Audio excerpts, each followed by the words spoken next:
እሺ ኤርሚ እድሉን ስለሰጠኝ አመሰግናለሁ። እኔ አሁን ላወራው የምፈልገው ነገር ምንድነው?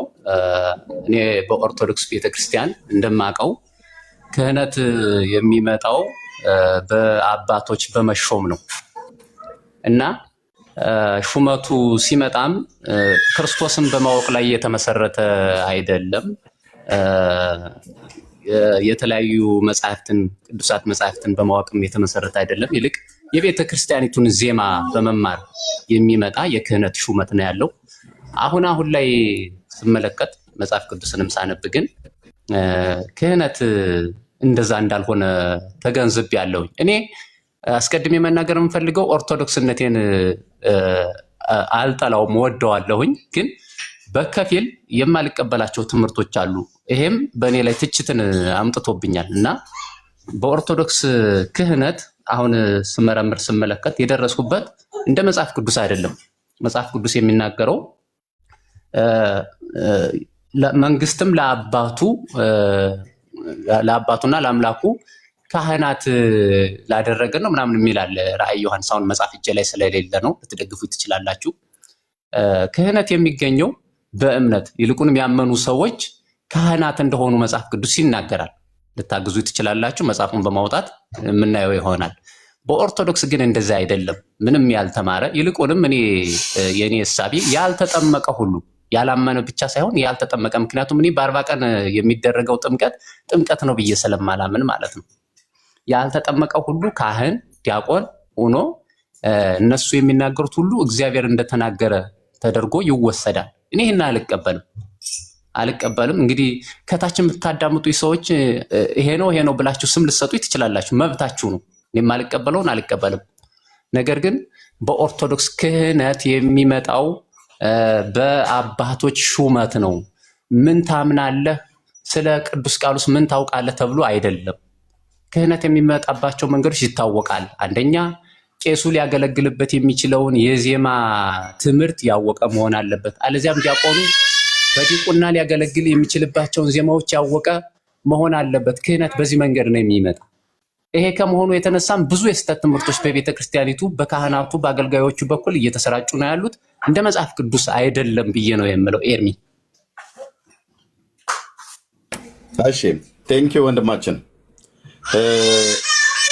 ስለዚህ እሺ፣ ሚዩት አድርገው ገብረ ኢየሱስ፣ አንተ ጋር ድምፅ ስላለ። ኦኬ፣ እንግዲህ ልብ በሉ፣ ኦርቶዶክሳዊ ወንድም ነው። መጽሐፍ ቅዱሳዊ የኦርቶዶክስ ክህነት መጽሐፍ ቅዱሳዊ ነው ብዬ ለማመን እቸገራለሁኝ። ምክንያቱም ኦርቶዶክስ አይደለም፣ ውሸቱ ነው፣ ቀጣፊ ሌባ ነው። ይሄ ኦርቶዶክስ አይደለም። በምን አወቅሽ? ኦርቶዶክስ የምትል መረጃ ታመጣለህ። ኦርቶዶክስ ሳይሆን ቀጣፊ የራሳቸው ድራማ እየሰሩ ያሉ ልጆች ናቸው። ኦኬ፣ ይሄ ቀጣፊ ነው፣ ውሸታ ነው። የኔ ልጆች እንደዚህ እታች ረጅ የኔ ልጆች ገና ለዚህ አቅመ አዳም አልደረሱም። እንደዚህ የትልቁ ልጄ ገና 11 ዓመቱ ነው። የአንተ ልጆች ናቸው ትላለች እንዴ? ባይታችሁኝ የኔ ልጆች 3 ልጆች አሉኝ። ኦኬ፣ አንደኛው ገና ትልቁ 11 ዓመቱ ነው። ትንሿ ገና 4 ዓመቷ ነው። እንደዚህ ለሙግት ለክርክር የደረሰ የለም። ትንፋሽ ቁርጥ እያለ ገባሽ። ማናት ራሱ እንትን አላልኩም ማለት ኤፌሶን ናት። ኤርሚዬ አንዴ ይቅርታ፣ እኔ ከህፃኑ ድምፅ ጋር ግን ፈቅበል፣ ከህፃኑ ድምፅ ጋር ፈቅበል። ኤፌሶን ናት። ይቅርታ ገና ማን እንደሆነች ራሱ ገና እኔ በኢትዮጵያ ኦርቶዶክስ ቤተክርስቲያን ዲያቆን ሆኜ ሳገለግል የቆየሁኝ ባህር ዳር አካባቢ ያለው ሰው ነኝ። ከብፁዕ አቡነ በርናባስ አሁን በህይወት የሉም። የሆኑ ቀጭን ጳጳስ ነበሩ ቀይ ባህር ዳር ላይ፣ አሁን በህይወት የሉም፣ ቆይተዋል ካረፉ። ከሳቸው የዲቁና ሹመት ወስጄ ቤተክርስቲያን ሳገለግል የቆየሁኝ ሰው ነኝ። ኦርቶዶክስ ነኝ። እኔ ኦርቶዶክስ አይደለም አውቀዋለሁ የምትለው እህት ውሸቷን ነው። አታውቀኝም፣ እኔም አላቃትም። እኔ ኦርቶዶክስ ነኝ። ነገር ግን የስህተት ትምህርት የስህተት ሹመት አለ ብዬ ስናገር እንደሚቃወሙኝ መጀመሪያውኑ አውቀዋለሁኝ። አንተ እውነትን ስትናገር በኦርቶዶክስ ተቃውሞ መነሳቱ አይቀርም። ይሄ ምንም የአደባባይ ሀቅ ነው። በቃ እውነትን ከተናገር ኦርቶዶክስ አይደለህም ተብለህ ነው የምትነገረው። እኔ ደግሞ እውነትን ከመናገር ወደኋላ አልልም። ኦርቶዶክስነቴን እወዳለሁኝ፣ አከብራለሁኝ። ግን እውነት ያልሆነውን ነገር እኔ እውነት ነው ብዬ አልቀበልም። በኦርቶዶክስ ቤተክርስቲያን የክህነት ሹመት ወይም የዲቁና ሹመት እንደ መጽሐፍ ቅዱስ የሆነ አይደለም። አባቶች ሾምን ብለው እንትን ይላሉ። እዛ በኋላ ተሹሜያለሁ ካህን ነኝ ዲያቆን ነኝ ይላል፣ ይቀጥላል እንጂ የእግዚአብሔርን እውነት ያውቃል፣ መጽሐፍ ቅዱስ ያውቃል። አንድን ዲያቆን አምጥተህ አሁን ብትጠይቀው እዚህ ስለ መጽሐፍ ቅዱስ መጽሐፉንም አይቶት የማያውቅ ዲያቆን ሁሉ አለ ቤተክርስቲያን የሚያገለግል እና ይሄንን ነው ብዬ የምለው። ከየት አምጥታ ነው ታዲያ ልጅህ ነው ምናምን ነገር ብላ ያለችው? አልገባኝም። ዝም ብላ ነው። ይሄው ናቸው ኦርቶዶክስ እንዴ። እኔ በስጋ አሁን መቼም ድምፅን ስሰማ ወጣት ነህ። በስጋ እኔ አንተን መውለድ ራሱ እንኳን አልችልም። አንድ ሁለተኛ በመንፈሳዊም እንደው ልጄ ነው እንኳን ብዬ እንዳልልም እንደዛም ደግሞ አይደለም። ስለዚህ ልጅህ ነው ምናምን ነገር ብላ እኮ ስላለች ነው። እኔ ኤርሚዬ እዚህ ቤት ስገባ ራሱ አንተ ጋር ዛሬ ለመጀመሪያ ጊዜ ነው። እኔ እንትን ቪዲዮዎችን አንተ ራሱ አታውቀኝም። እኔ ዛሬ ነው የገባሁት። እንኳን እሷ ልታቀኝ እንዴ ጉዲፈቻ የሆነ አልክ ዳግሻዬ። ኧረ እኔ ጉዲፈቻ የሚሆን ማደጎ ምናምን ነገር ምንም እማውቅ የለም። ግን እንደዚህ ዝም ብለው ትንፋሿ ቁርጥ ቁርጥ እያለው ነው ገብታ የተናገረችው። እና ግን የምታውቂው ከሆነ ነይና ጠይቂው ኤፌሶን በዋና አካውንትሽ አልመጣሽም። ግን ይሄኛውም አይነት ከሆነ ማለት ነው። እንደዚህ አይነት ድራማ ከምታሰራቸው መካከል ውስጥ አንዱ እሱ ስለሆነ ነው። ምክንያቱም ፕሮቴስታንት ሆኖ ሲወያይ ራሱ እኔ ነኝ የሚት ያደረኩሽ ሲወያይ ራሱ ሰምቼዋለሁ። በጣም ቀጣፊና እንዴ ኧረ አንቺ ሴትዮ ተረጋጊ። በቃ እንደዚህ አይ ቆይ እንደዚህ አስገባታለሁ፣ አስወርዳታለሁ፣ እንደዚህ በቃ አሰቃያታለሁ ማለት ነው። ምክንያቱም ስድነቷ ዛሬም ትንፋሿ ቁርጥ ቁርጥ እያለ ማለት ነው። ኦኬ ስለዚህ እታች ረጅ ምንም መረጋጋት አልቻልሽም። ቤቱ የሰላም ቤት ነው። እታች ጥሩ የመቃጠል ቀን ይሁንልሽ። እየተቃጠልሽ እርድብን እያልሽ ትሰሚያለሽ ማለት ነው። ሁለቴም አስገባሽ ተረጋግተሽ ለማውራት እንኳን እንትን አላልሽም። እንደው ምናልባት ሁለተኛው ላይ እድል የሰጣውሽ የቀድሞ አነጋገርሽን የምታርሚና እንደገና በትክክል ጥያቄ የምጠይቂ ከሆነ ብሎ በሚል ነው። ስለዚህ እታች ታብ ኮፒ ሊንክ ሼር እያልሽ ጥሩ የመንደድ የመቃጠል የመበሳጨት የማረር ቀን ይሁንልሽ እህታችን ኤፌሶን። ስድብሽን እዛው እርስ በርስ ተሰዳደቡ። ኦኬ እሺ ገብረ ኢየሱስ በጣም ነው የምናመሰግነው። ቴንኪው ዲያቆንዬ። እንግዲህ እንደዚህ አይነት ኦርቶዶክሳውያን ካላችሁም ሌሎቻችሁም ካላችሁ በፍቃደኝነት ላይ ማውራት የምትፈልጉ መታችሁ እውቀትን መናገር ነው። ኦኬ እውቀታችሁን መናገር ነው። ርዕሱ ይሄ ነው። የኦርቶዶክሳውያን የቅድሙ የቀየርኩት ላይ ሊያወራ የሚችል ኦርቶዶክሳዊ ስለሌለ ነው። ባይዘው በዚህም ርዕስ ማውራት እንችላለን። ኦኬ በዚህም ርዕስ ማውራት እንችላለን፣ የሚያወራ ሰው ካለ ማለት ነው። ደግሞ በዚህኛው ርዕስ አሁን ቴንኪው ዳግሻ ጌታ እግዚአብሔር ይባርክ። የአዲስ ኪዳን ካህናት እነማን ናቸው? እነዚህ አሁን ከታች የምታዩዋቸው ናቸው እውነት ካህናት? ክህነታቸው መጽሐፍ ቅዱሳዊ ነው? ኤርሚሻ ይቅርታ፣ የቅድሙ ርዕስ አሪፍ ነበረ ወንድምነት። ያ በደንብ ቢወራበት በጣም ጥሩ ይመስለኛል። ምናልባት ሊያወሩ የሚችሉ ሰዎች ቢመጡ፣ ምክንያቱም ሐዋርያዊ ቅብብሎሽ እውነተኛ የሆነ የኛ ነው ስለሚሉ። በእርግጥም በኢትዮጵያ ኦርቶዶክስ ተዋሕዶ ቤተክርስቲያን ውስጥ ያለው የክህነት አገልግሎት መጽሐፍ ቅዱሳዊ ነው ወይ? እውነት ከሐዋርያት ቅብብሎሽ ጋር ግንኙነት አለው ወይ? እና ቤተክርስቲያኗ ውስጥ ላይ ካህን የሚባለው ሰው ምን ሲያደርግ ነው፣ ምን ሲሆን ነው የሚለውን በደንብ ባይገቡም እንኳ ለአድማጩ በደንብ ቢወራበት በጣም ጥሩ ነው ብዬ አስባለሁኝ ኤርሚሻ። ምክንያቱም በቤተክርስቲያኗ ውስጥ ሰው ካህን የሚሆነው አንድ ሰው እንደሚታወቀው የቆሎ ትምህርት ቤት አለ። እሱን ተምሮ የዲቁና ማዕረግ ይሰጠዋል። ከዛ በኋላ ደግሞ እንግዲህ ካገባ ቅስና የሚባል ካርድ ይሰጠዋል። ከዛ ቄስ ይሆናል። ካላገባ ከመነኮሰም እንደዛው የቅስና ወይም የምንኩስና እንትን ተሰጥቶት ቄስ ይሆናል። በዛ መንገድ አገልግሎቱን በራሱ በጸጋም አይደለም በችሎታ ነው። ሸምድዶ በቤተ ክርስቲያን ውስጥ የተደረሱ ድርሰቶች አሉ። ያው ድርሰቶቹ እንደሚታወቀው ከመጽሐፍ ቅዱስ ጋር የሚጋጩ ብዙ ችግሮች ያሉበት ድርሰት እንደሆነ ይታወቃል። እስካሁን ብዙ አውርታችሁበታል እናንተ። እና እነኚህን ትምህርቶች ሸምድዶ በዜማ እና በቃሉ ከያዘ ያ ሰው በቃ ቄስ ነው። ምንም ጸጋ ስጦታ የሚባል የለውም። ቄስ ቅዳሴውን ይቀድሳል። መርጌታም ከሆነ ያቋቋም መምህርም ከሆነ የቅዳሴም ከሆነ በየተማረበት በእውቀቱ ነው እንትን የሚለው እና ከዛ ውጪ በመንፈስ ቅዱስ ምሬትና በመንፈስ ቅዱስ ኃይል ተሞልቶ እግዚአብሔርን ማገልገልና ማምለክ የሚባለው ቤት ውስጥ ላይ በካህናቱ ዘንድ ብዙ የተለመደ አይደለም እና በደንብ ቢወራበት ጥሩ ነው ይላለሁኝ ኤርሚሻ። ሌሎችም በዚህ መንገድ ውስጥ ያለፉ ሰዎችም ተሳትፈውበት ብናወራበት ጥሩ ነው። ኦርቶዶክሳዊ ክህነታችን መጽሐፍ ቅዱሳዊ ነው። እኔ ጥሩ ነው። እኔ ተመችቶኛል። ኦልሞስት ትክክል ነው። ኦልሞስት አይ ቲንክ ከ6 ወር ምናምን ነገር በላይ ይመስለኛል ይህንን ርዕስ አድርገንበት። በእነዚህ 6 ወር ውስጥ ግን የተለያዩ ጊዜያቶች ላይ ገብቼበታለሁ። ቄሶቹም ይመጣሉ፣ ታች ሆነው ያያሉ፣ ግን አይገቡም። ዲያቆናቱም ይመጣሉ፣ አይገቡም፣ ገብተው አይናገሩም። ምክንያቱ የምጠረጥረው አለኝ፣ ምክንያቱ ማለት ነው። ግን ክህነታቸው ግን መጽሐፍ ቅዱሳዊ ከሆነ መጥተው ቢነግሩን ጥሩ ነው። ካልሆነ ግን እኛ እዛ ቤት ስላደግን የኦርቶዶክስ ክህነታቸው መጽሐፍ ቅዱሳዊ ሽታ የለውም። ወንድሞች እናቶች፣ እንኳን መጽሐፍ ቅዱሳዊ ሊሆን አይደለም የመጽሐፍ ቅዱስ ጠረን ራሱ እንኳን የለበትም። ይሄ ሰውን ለማናደድ ለማብሸቅ ብዬ የምናገረው ነገር አይደለም። የእውነት ነው ብዬ የምላችሁ አይደለም። የመጽሐፍ ቅዱስ ጠረን የለውም። አንድ ጳጳስ ሆኖ ለመሾም በኢትዮጵያ ኦርቶዶክስ ተዋሕዶ ቤተክርስቲያን ምን መስፈርት ነው ማሟላት ያለበት? ምንድነው መማር ያለበት ብሎ የሚለውም በቤተክርስቲያኒቱ ትምህርት ይታወቃል። ይሄ የአደባባይ ሚስጥር ነው። ምንም የተደበቀ ነገር አይደለም እንደሚባለው ማለት ነው። አንድ ካህን፣ አንድ ሊቀ ጳጳስ፣ ፓትርያርክም ሲሾም የሚሾምበት አለ፣ ጳጳስም ሲሾም የሚሾምበት አለ፣ ቆሞሳት ሲሾሙ የሚሾሙበት አለ፣ መነኮሳት ሲሾሙ የሚሾሙበት ሹመት አለ። ካህናት የተባሉ ሲሾሙ፣ ዲያቆናት የተባሉ ሲሾሙ ሊያቀርቡት የሚገባ ወይ ደግሞ ሊያሟሉት የሚገባ መስፈርት አለ በቤተክርስቲያኒቱ ማለት ነው። ያ መስፈርት ግን በመጽሐፍ ቅዱሳዊ ሲመዘን ግን የአባቶቼ አምላክ ቅዱስ እግዚአብሔር ምስክር ነው፣ ምንም የመጽሐፍ ቅዱስ ጠረንና ሽታ የለውም።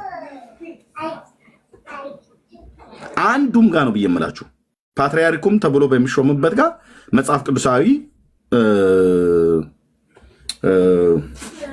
መረጃን መሰረት ባደረገ አይደለም። ለምሳሌ ጳጳሳት ሲሾሙ ማንም ኤጲስቆጶስነትን ቢሾም ቢመኝ መልካሙን ስራ ይመኛል ይላል መጽሐፍ ቅዱሳችን። ኤጲስቆጶስ ግን እንዲህ ሊሆን ይገባዋል ይላል። ጳጳስ የሆነ ኤጲስቆጶስ የሆነ የክርስቶስን ቤተክርስቲያን ሊመራ ነው፣ ሊመግብ ነው። ስለዚህ አስቀድሞ የአንዲት ሴት ባል የሆነና የራሱ ልጆች በሚገባ የሚያስተዳድር በዚህም የተመሰከረለት ሰው ሊሆን ይገባል ይላል። ለምን?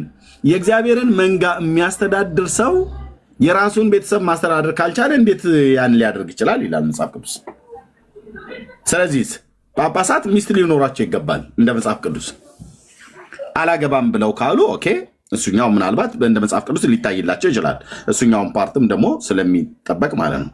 ግን አናገባም ብሎ ጳጳስ ነኝ እያሉ በድብቅ የተለያየ ነገር እያደረጉ ከቀሚሱ ውስጥ ተደብቆ ያዕቆብ ጨዋታ ቢቀር ጥሩ ነው። ለማንኛውም እኛ እንቀጥልበታለን። ጸጋ ይብዛላችሁ። ሀሳቡ ላይ እንቀጥልበታለን ማለት ነው። ኦኬ እሺ፣ ወንድማችን መልካሙ እንኳን ደህና መጣ። ሰላም ብያለሁ። ፓስተር ኤርሚያስ ሁላችሁንም ሰላም ብያለሁ። ቤካም ሰላም፣ ሁላችሁንም ሰላም ብያለሁ። እንዴት ናቸው? ደህና ነን፣ እግዚአብሔር ይመስገን። በጣም ደህና ነን። እንኳን ደህና መጣህ። እሺ ተባረኩ።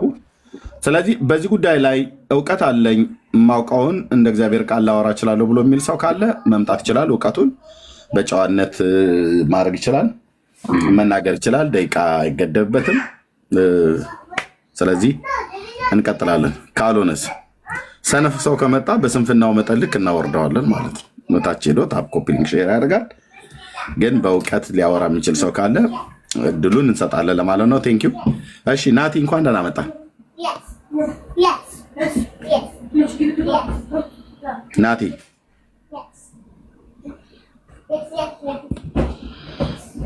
እሺ ጸጋ ይብዛላችሁ። ስለዚህ እንቀጥላለን ማለት ነው።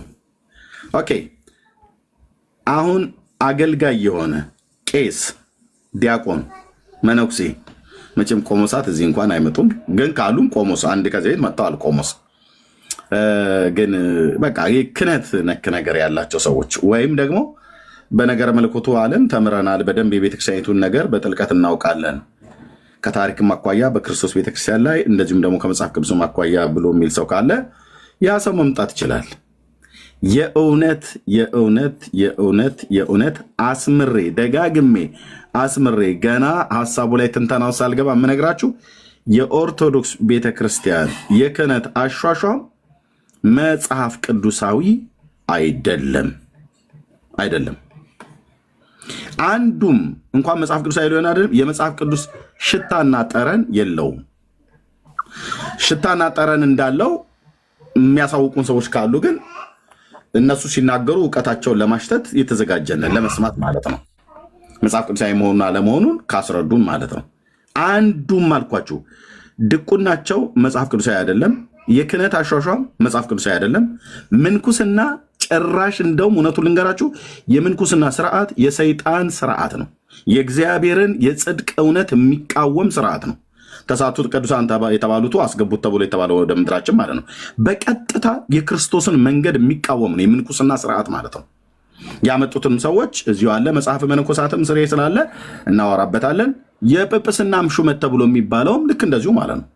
ቆሞሳትን ቢሾሙ ጳጳስን ቢሾም መጽሐፍ ቅዱሳዊ መስፈርትን ያሟሉ ናቸው ወይ? በእንደዚህ አይነት አሁን ኦርቶዶክስ እንደምትሾመው ዲያቆናትን እንደምትሾመው ሰላም ሰላም ለዝክረ ስምኪ ሐዋዝ እያልን መልካ መልክን እየተማርን ሰዓታትን ቅዳሴን እየተማርን ዜማዎችን እየተማርን ልከኛ ድቁና እንደተቀበልኑ ሌሎችም ክህነትን እንደተቀበሉት በክርስቶስ አብያተ ክርስቲያናት ታሪክ ውስጥ የትኛው ቸርች ላይ እንደዚህ ይሰጥ ነበር? አሁን ቄሶቹ እንዳልኳችሁ መስቀል ይዘው አባታችን ጸበል እርጩልኝ፣ ቡራኬ ይስጡኝ፣ ይፍቱኝ፣ በረከቶት ትደርብኝ፣ ጸሎቶት ታግዘኝ፣ ቡራኬው ትድረሰኝ ብለው እንደሚሉ ከእጃቸው እንደዚህ አይነት የተመሳቀለ መስቀል እየሳሙ ደግሞ እነሱም በሚናደዱ ሳለ አስሬ ያለው እናም ደግሞ ፈትቻለሁ ብሎ በሚል የትኞቹ ሐዋርያት ነበሩ እንደዚህ ሲያደርጉ የነበሩት ከነ ድርጊቱ ጭምር ማለት ነው። ይህንን እንዲነግሩ እንወዳለን። እንግዳ ስለመጣ አይ ቲንክ እሱን ልጠይቅና ወደሚቀጥለው እንሄዳለን ማለት ነው። ኩስቴ ነው ኩስቴ ነው። እሺ እንኳን ደህና መጣ። ከየት ቤተ እምነት ነው ወንድማችን? ይሄ ከአርባ ምንጭ ነው። ከየት ቤተ እምነት ነው? መካነ ኢየሱስ። እሺ ቴንክ ዩ ወንድማችን ተባረክ። ኦርቶዶክሳውያኑን የጠራ ነው። ቴንክ ዩ ቴንክ ዩ። እሺ ቴዲ ከመጣህ ሰላም በል።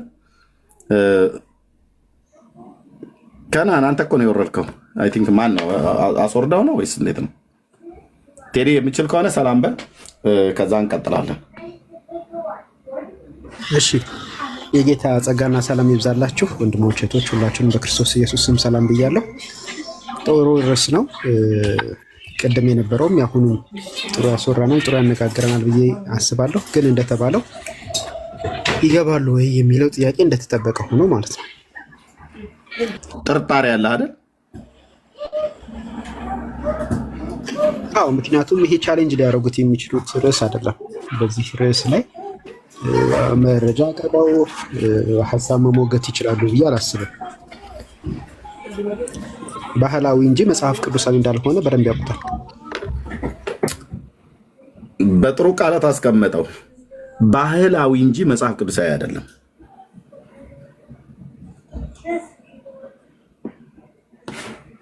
ታዲያ እንደዚህ ተብሎ ይባል እንደ ርዕስ የኦርቶዶክሳውያን ክህነታቸው ባህላዊ እንጂ መጽሐፍ ቅዱሳዊ አይደለም ይረዝማል። እንትን ሆነ አይደል? ዳጊን የአንድ ወር የቤት ስራ ከሰጠኑ። እሺ አይ መጽሐፍ ቅዱሳዊ ነው ብሎ የሚል ሰው ካለ የእውነት ይህንን ጉዳይ በሊቀ ማለት በኤጲስቆጶሶች ፍትሐ ነገሥቱ ላይም መጽሐፍ ቅዱስ ላይም አየውና ዲያቆኑም ሊቀ ጳጳስ እንትኑ ኤጲስቆጶሱ ማግባት ይችላል ማን የከለከለው ብዬ እንደውም ካጠናው በኋላ አንድ ቀን ርዕስ አድርጌ አንደኛ የሚገባም ሰው አጣ፣ የምወያየውም ሰው አጣው። በቃ ተውኩት።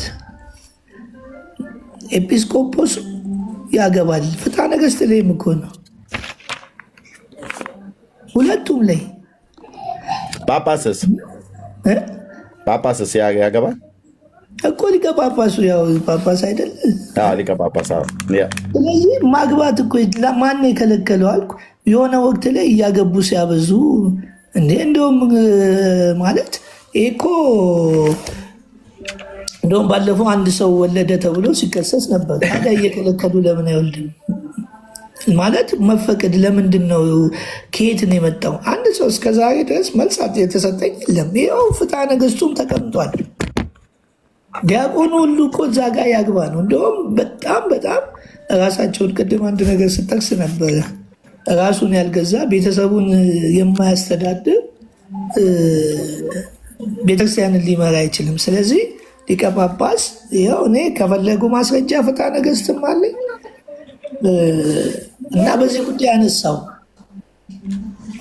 ግን እስካሁን መልስ በሆነ ወቅት ላይ ተከለከለ እና ማንም መልስ አጣው። ክህነት ደግሞ እኛ ራሳችን ካህን ነን፣ ለዚያውም የንጉሥ ካህን ልጆች። ስለዚህ ክህነቱ አሁን አለ። ባለፈው እንደውም ቀሲሱ እኔን ተሰብስበው መዝሙር ያሬድ ምናምን ሲያወግዙኝ ከየት አምጥቶ ነው? አንደኛ ቀሲስ የሚባል በመጽሐፍ ቅዱስ አይነው፣ ሁለተኛ ተሰብስቦ ሊቀ እንትኑ ቃለ አዋዲው ሊቀ ጳጳሱ እንጂ እዚህ ያለ ቲክቶክ ላይ አይደለም ምንም ላይ ማውገዝ አይችልም ይላል። ከየት ወዲያው ደግሞ ውግዘት አላደረግንም ብለው በሌላ እንትን ደግሞ ተሰብስበው አሉ። ስለዚህ የክህነትም ጉዳይ የአባትም ጉዳይ የሊቃውንትም ጉዳይ እየተዘጋ ነው። ክርስቶስ ማቴዎስ 23 ላይ ዘግቶታል። ጭራሽ እንደውም አባት እንዳትሉ ነው ያለን። በቃ የለም፣ ምንም የለም። ቅድም ሽታውም አልክ ምንም ነገር የለም። ስለዚህ ምንድነው የምናደርገው? አላቅም። ይህን ከዚህ በፊት አንስቼዋለሁ። አንስቼ ማንም ሰው አይፈልጉም፣ እንደዚህ አይነት ውይይት አይፈልጉም። የሊዲያ ልብ ተከፈተ አልተከፈተ ነው ጦርነት የሚከፍቱት፣ ስንት ጉዳይ እያለ እና ይሄ ነው።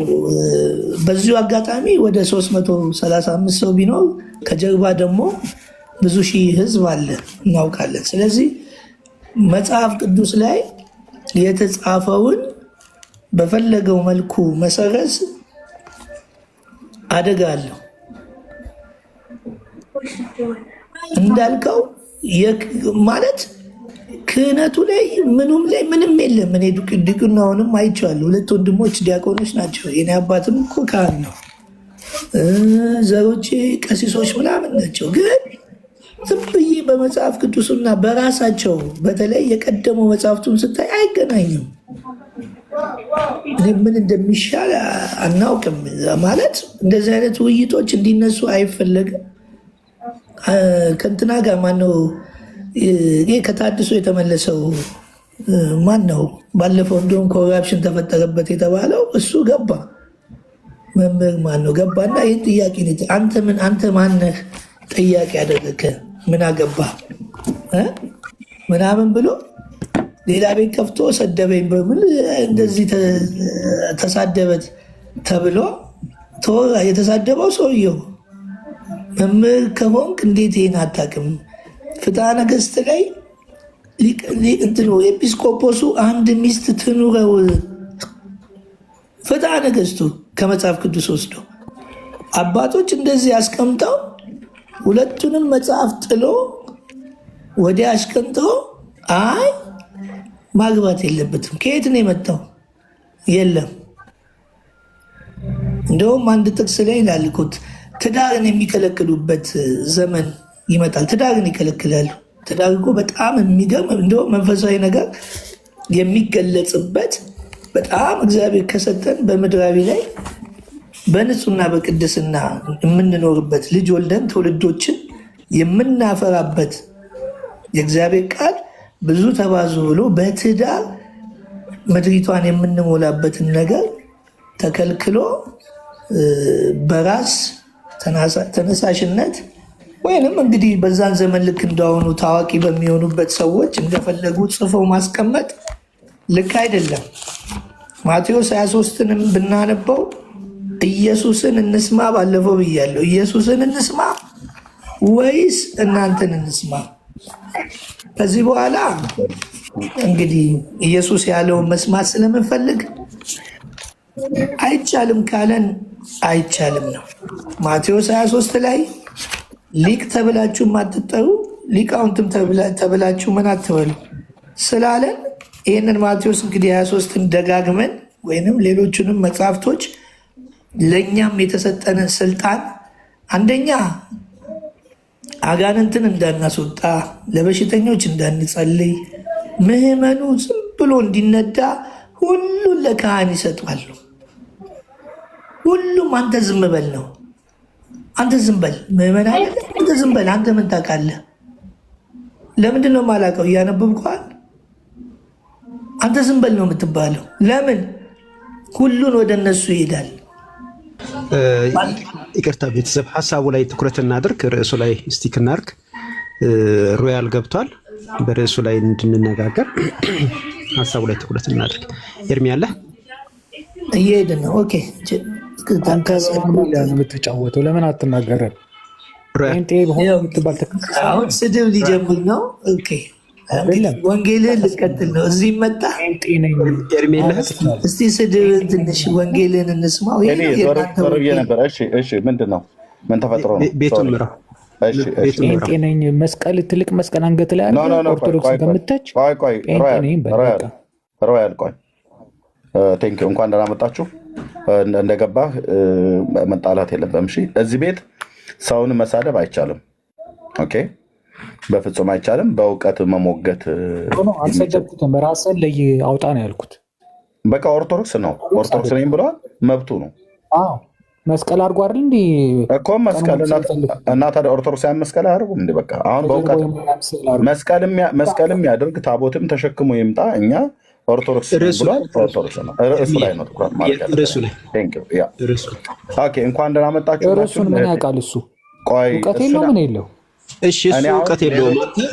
ርዕሱን ከኤርሚያስ ጋር አውራ። እውቀት ካለው ከኤርሚያስ ጋር አውራ። እሱን ተወውና ርዕሱን ያውራ። እንኳን ደህና መጣችሁ እህትየው፣ እንኳን ደህና መጣሽ። እንደዚሁም ወንድምነዳንዬ እንኳን ደህና መጣችሁ። ሮያል ወንድማችንም ከኦርቶዶክስ እንኳን ደህና መጣህ። እንግዲህ በዚህ ጉዳይ ላይ ሊያወሩ የሚችሉ ኦርቶዶክሳዊ ካሉ ይምጡና መነጋገር ይችላሉ። ቅድም እንደተናገርነው ይሄ የእውነት ማለት ነው። ከዚህ በፊትም ደጋግመን ገብተንበታል። የእውነት ግን አስተውሎት ለተመለከተው ራሱ ምእመኑ በመጽሐፍ ቅዱስም ይሁን በራሳቸው በቤተክርስቲያኒቱ መጽሐፍቶች ቢሞግቷቸው እያንዳንዱ ካህን በእርግጥ መጽሐፍቶቻቸው ህዝቡ እንዳይናገር እንዴት እንዳሰሩ ቀጥዬ ካሜራ ስከፍት አሳያቸዋለሁ። ካሜራ ስከፍት መጽሐፍቶቻቸው ምን እንደሚሉ ማለት ነው። ፍትሐ ነገሥቱ የሚሆን ሌሎቹ አሁን ለምሳሌ መርሃ ጽድቅ ባህል ሃይማኖት የሚሆን በኢትዮጵያ ኦርቶዶክስ ቤተክርስቲያን እምነትና ስርዓት ብሎ በሚለው ላይም ባለው የሚሆን በሌሎችም በክህነት አቅጣጫ በተጻፉት መጽሐፍቶች ላይ ህዝቡ ምንም እንዳይናገር እንዳይጋገር አድርገው እንዴት አድርገው በ4 ነጥብ ቆልፈውት እንዳደረጉ ይሄ የሆነበት ምክንያት ደግሞ ለምን እንደሆነ በዛ ውስጥም እንዳለፈ እንዳገለገለም ሰው በርቀትም ደግሞ አሁን እንደሚያውቅ ሰው እንዳነበበ ሰው እኔም ወንድሞችም እንነጋገርበታለን። መጽሐፍ ቅዱሳዊ ነው ወይ ብለን እየጠየቅን ነው። ለወንድሜ ለከናን ልስጣውና የሚለው ነገር ካለ ትንሽ ሃይላይት መግቢያ፣ ከዛ ለወንድሞችም እንሰጣለሁኝ። በርዕሱ ላይ የሚያወራ ሰው ካለ ሮያል ወንድማችንም ካወራህ እሰጥሃለሁ ማለት ነው። በርዕሱ ላይ ማለት ነው። እና ጸጋ ይብዛላችሁ። ከኑ መክሎ ግን ይሄ ፈለገ ነው ምናምን የሚባል ያወራ ኦርቶዶክስ አይደለም እሱ። ኦርቶዶክስ መክሎ ያወራ አሁን አንተ ነህ ኦርቶዶክስን ወክለህ የምታወራ ከሆነ የምታወራው ማለት ነው። እኔ ኦርቶዶክስ ወክያው እሱ ግን እንዳያወራ ውክልና ለአንተ ማን ሰጥቶክ ነው? ኦርቶዶክስ ነው ኦርቶዶክስ አይደለም የምትለው ማን ሰጠህ? አንተ ሊቀ ጳጳስ ነህ? ማን የሰጠህ? ማን መብት ሰጥቶ ነው? እንትና ኦርቶዶክስ ነው እንትና አይደለም የምትለው? አንዳንድ ሰው በእውቀት አውራኝ እስኪ። ኤርሚያስ ሁለታችንን አስወራን፣ እንዶ ሁለታችንን አውራን። እሺ እኛም በኋላ ስለማታስወሩን እንደ በትንሹ 5 ደቂቃ እስኪ ልስጣችሁ፣ አውሩበት በርዕሱ ላይ ሁለታችሁ ማለት ነው። ዝም በሉም ብዬ ከማፍን አውራው ሮያል ፈለገ ጳውሎስን አውራው። በቃ ያው ራሱ ይቅደም፣ ምክንያቱም በችግርም በእድሜም ይበልጠኛል። ስለዚህ እሱ ያው ይጀምር። አይ አብራችሁ ኮንቨርሴሽን ነው የምታደርጉት። ምን ዲቤት ፈልገህ ነው ከሱ ጋር? ኦርቶዶክስ አይደለም። ስለዚህ ያወራ እኮ አልኩ።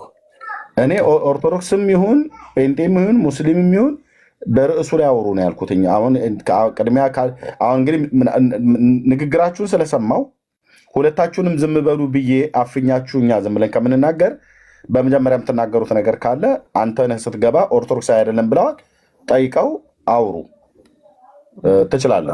ኦልሬዲ ኦርቶዶክስ ቤተክርስቲያን ሐዋርያት ቅብብል የመጣቸው አንድ ሁለት ሶስት ጥቅሶችን እንትንንና አቆማለሁ። የመጀመሪያ ክህነት ለምሳሌ ጴጥሮስ ምዕራፍ 2 ቁጥር 9 ላይ እናንተ ግን ከጨለማ ወደሚደነቅ ብርሃን የጠራችሁ የእሱ በጎነት እንድትናገሩ የተመረጠ ትውልድ፣ የንጉሥ ካህን፣ ቅዱስ ሕዝብ፣ ለርስቱ የተለየ ወገን ናቸው። ክህነት ለአማኝ ተሰጥቷል። ክህነት ለአማኝ ተሰጥቷል። አማኞች ካህናት ናቸው። ይሄ መጽሐፍ ቅዱስ ይሄንን ለማፈን ክህነቱን ለሌሎቹ ብቻ ስለተሰጠ ሁላችንም ካህን ነን። ሌላው ደግሞ በዚህ መልስ ከሰጠበት እጠይቀዋለሁ። ማንም ኤጲስቆጶስ ቢሆን መልካምን ነገር ስራ ይመኝ የሚለው ቃል የታመነ ነው። እንግዲህ ኤጲስቆጶስ እንዲህ ሊሆን ይገባል፣ የማይነቅፍ የአንዲት ሚስት ባል ልከኛ ይላል። እታችም ደግሞ ዲያቆኑም የአንዲት ሚስት ይላል። ስለዚህ ለምንድን ነው ይህ ቃል የተከለከለው? መቼ ነው ቆሞ ዲያቆኑ እንዳያገባ ኤጲስቆጶሱ እንዳያገባ የተደረገው? መቼ ነው? እስቲ ኦርቶዶክስ ነኝ ብሏል፣ ይህንን ይንገረኝ። መጽሐፍ ቅዱሱ ይሄ ነው። የኦርቶዶክስ ተዋሕዶ መጽሐፍ ቅዱስ ይሄ ነው። ማግባት ይችላል፣ ካህናት ምዕመኑ መሆን ይችላል። ስለዚህ ለዚህ እስቲ መልስ ይስጥበትና እኔ ኦርቶዶክስ ነኝ ያለ ማስረጃ ይስጥበት ለሁለቱ። ራስን ኦርቶዶክስን እየተቸ አባቴም ቄስ ነው ወንድሜም ደብተራ ወደ እንትኑ ግባ። ወደ ሁለቱ ጥያቄ ኤጲስቆጶስ ቤተክርስቲያን ማግባት ይችላል ብላ ለምን ከለከሉ? ክህነት ደግሞ ምዕመኑን ካህን ስለሆኑ ለሁለቱ መልስ ስጥበት። ከኔ እንትን ውጣ፣ ፐርሰናል ውጣና ወደ ቃሉ ከአንተ ነው የምንማረው። እሺ አመሰግናለሁ ኤርሚ፣ እኔ ጨርሻለሁ። የግለሰብ ጉዳይ ከሆነ እኔ ጨርሻለሁ። አባቴም ድግምት ይሰራል ወንድሜም ድግምት ይሰራል እያልክ ስትል የነበረው አስቁምልኝ። በቃ ደብተራ ነው ስትል የነበረው ይብቃኝ። 5 ደቂቃ አለ። የግለሰብ ጉዳይ ሳይሆን ለሁለቱ መልስ እንዲሰጥልኝ። ወንድሜ ፕሮፌሽናል ጠንቋይ ነው አላልክም? አላልክም? ቆይ ኖ ሮያል እኔ ነው የሚተርኩ። አየህ ደቂቃ እኔ ነኝ የሰጠኋችሁ።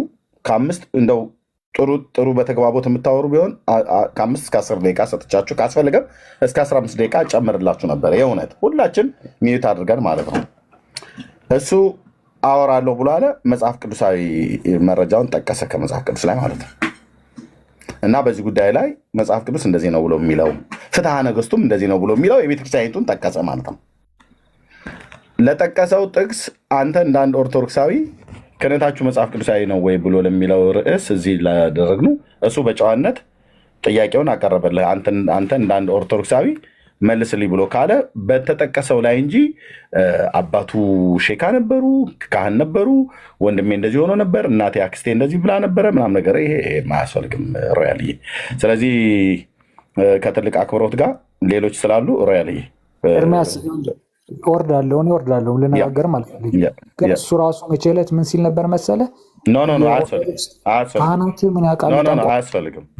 እኔ ነው ያስወረድኩ። እኔ ባለፈው መልካሙ ምን አለ አይደለም ይሄ ቤቱ አርዕስት። በባለፈው ሳምንት ላይ ምን ብሎ ነው ያወራው ፈለገ ጳውሎስ? መልካሙ ምን ብሎ አወራ? ኑ እስኪ ተናገሩ አይደለም። አንተስ ምን ብለሃል? መልካሙ አይደለም። እዚህ ቤቱ ርዕስ አለው። ርዕስ ባስቀመጥንበት ላይ በቃ ቻሌንጅ የሚያደርግ ጥያቄ ይጠይቃ ከመጽሐፍ ቅዱስ ማለት ነው። ሶሪ እንግዲህ ሮያል እኔ ነኝ ያስወረድኩ። በባለፈው ሳምንት እሱ ምን አለ የሚል አይደለም የቤቱ ርዕስ። ኦኬ ኦርቶዶክሳውያን ክህነታችሁ መጽሐፍ ቅዱሳዊ ነውን? ይሄ ነው ጥያቄ። አዎ መጽሐፍ ቅዱሳዊ ነው ብሎ የሚል ሰው ካለ ገብቶ በእውቀት ይናገር ነው። እኔ የሚያስገባው እንደው ምናልባት የምታወራ ካለ እድል ስጥ ብዬ ነው እንጂ በጣም ብዙ ጊዜ አንተ ትኩረት አድርገህ የእግዚአብሔር ቃል ላይ አታወራም። ለምን? ገና ቃሉን እያነበብክ ስለሆነ አታውቀውም። በሃይማኖት ቀናት ነው። ስለዚህ ወደ ጥንቱ ነገራችን መለስ። ከኑ ካለ መቀጠል ትችላለህ።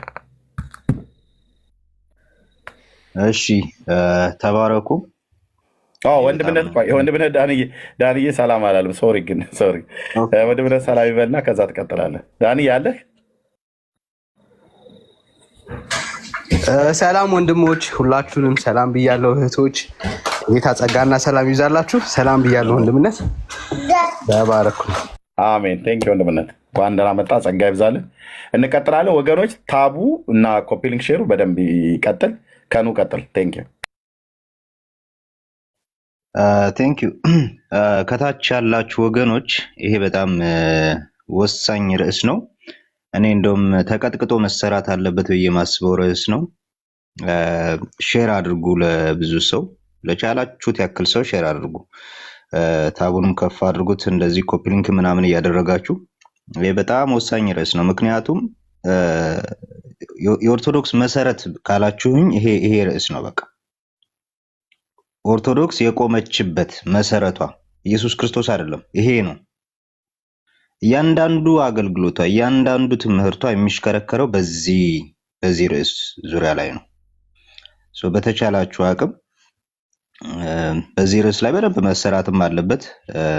በተጨማሪም ደግሞ ሼርም እያደረጋችሁ ለኦርቶዶክሳውያንም ሼር አድርጉላቸው። ይምጡ ይግቡና እስኪ ዲስከስ ያድርጉበት።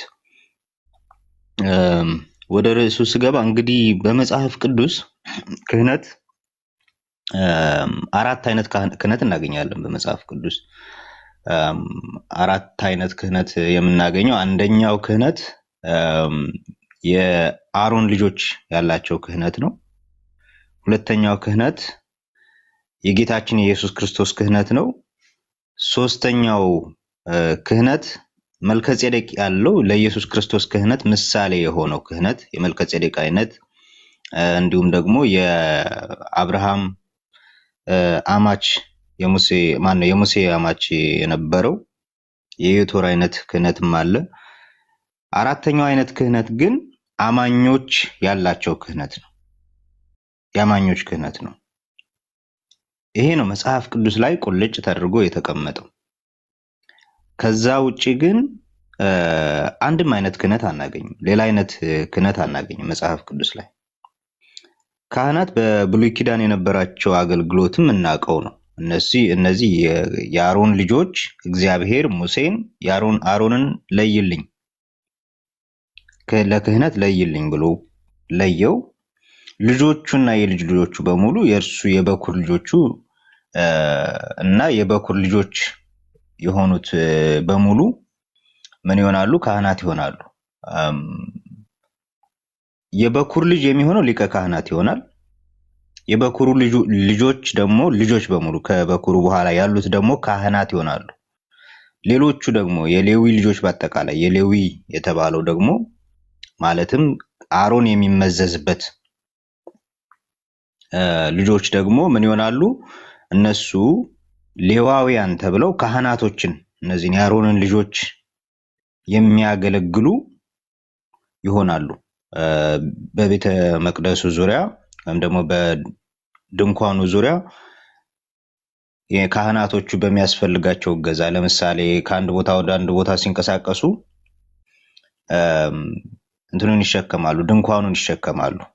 ድንኳኑን ከአንድ ቦታ ወደ አንድ ቦታ በመሸከም አካባቢውን በማጽዳት በእንደዚህ አገልግሎት ያገለግላሉ፣ ያግዟቸዋል። እነዚህ የአሮን ልጆች ማነው የሌዊ ዘሮች ማለት ነው። እግዚአብሔር እነዚህን ሲለያቸው ደግሞ የተለየ አገልግሎት ሲሰጣቸው ለካህናቱ የተለየ አገልግሎት ምንድነው? መስዋዕት ማቅረብ ነው። መስዋዕት እንዲያቀርቡ በእግዚአብሔር ፊት እንዲቆሙ ህዝቡን እንዲወክሉ የተደረጉ ናቸው። ህዝቡን ወክለው በእግዚአብሔር ፊት መስዋዕት ያቀርባሉ።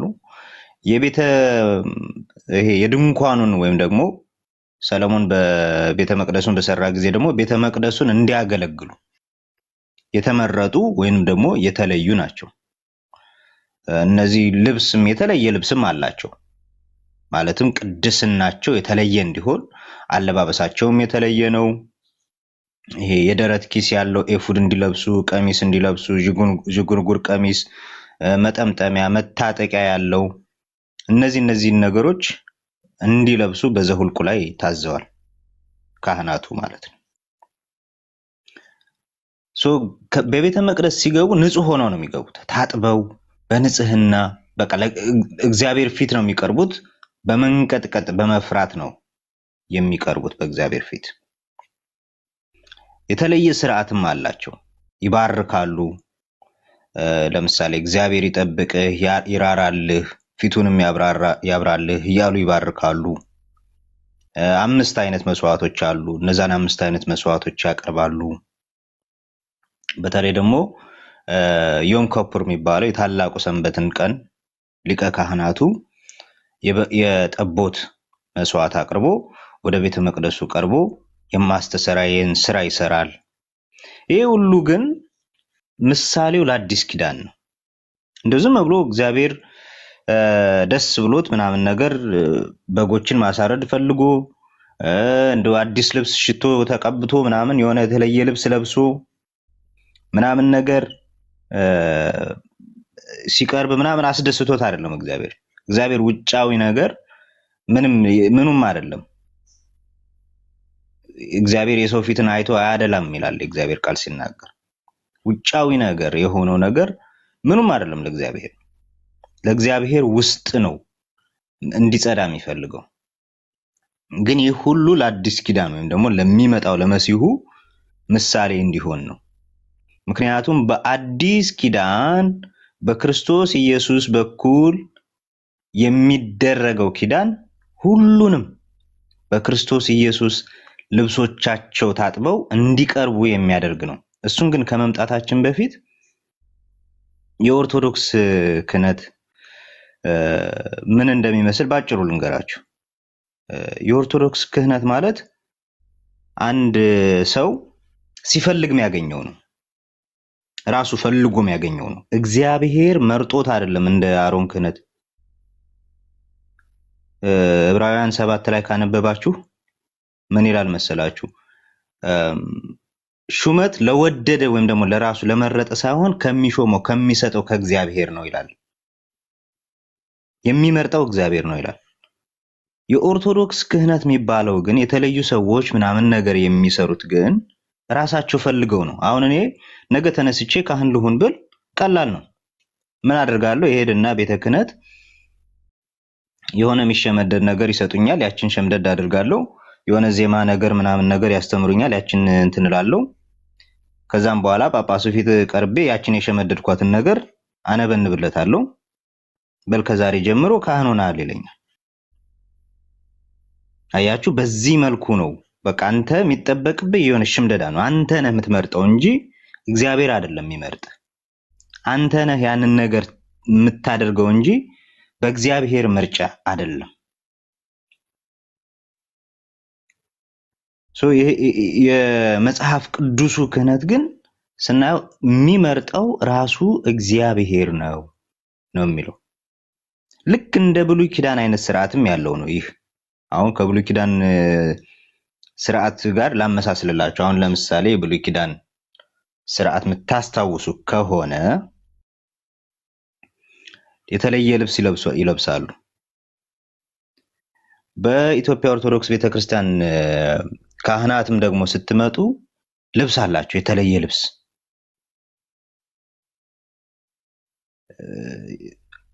በሚቀድሱበት ሰዓት የሚለብሱት፣ በፍትሐት በሚያደርጉ ሰዓት የሚለብሱት የተለየ ልብስ አላቸው። በአዲስ ኪዳን ደግሞ ስትመጡ እንደዚህ አይነት ስርዓት አታገኙም። እንደዚህ አይነት ልብስ ለብሳችሁ እንደዚህ አይነት ነገር አድርጋችሁ የሚል ስርዓት አታገኙም። ሊቀ ካህናት ክንፈ ገብርኤል የጻፉት መጽሐፍ አንድ መጽሐፍ አላቸው ስርዓተ ቤተ ክርስቲያን የሚል እና በዛ እንትናቸው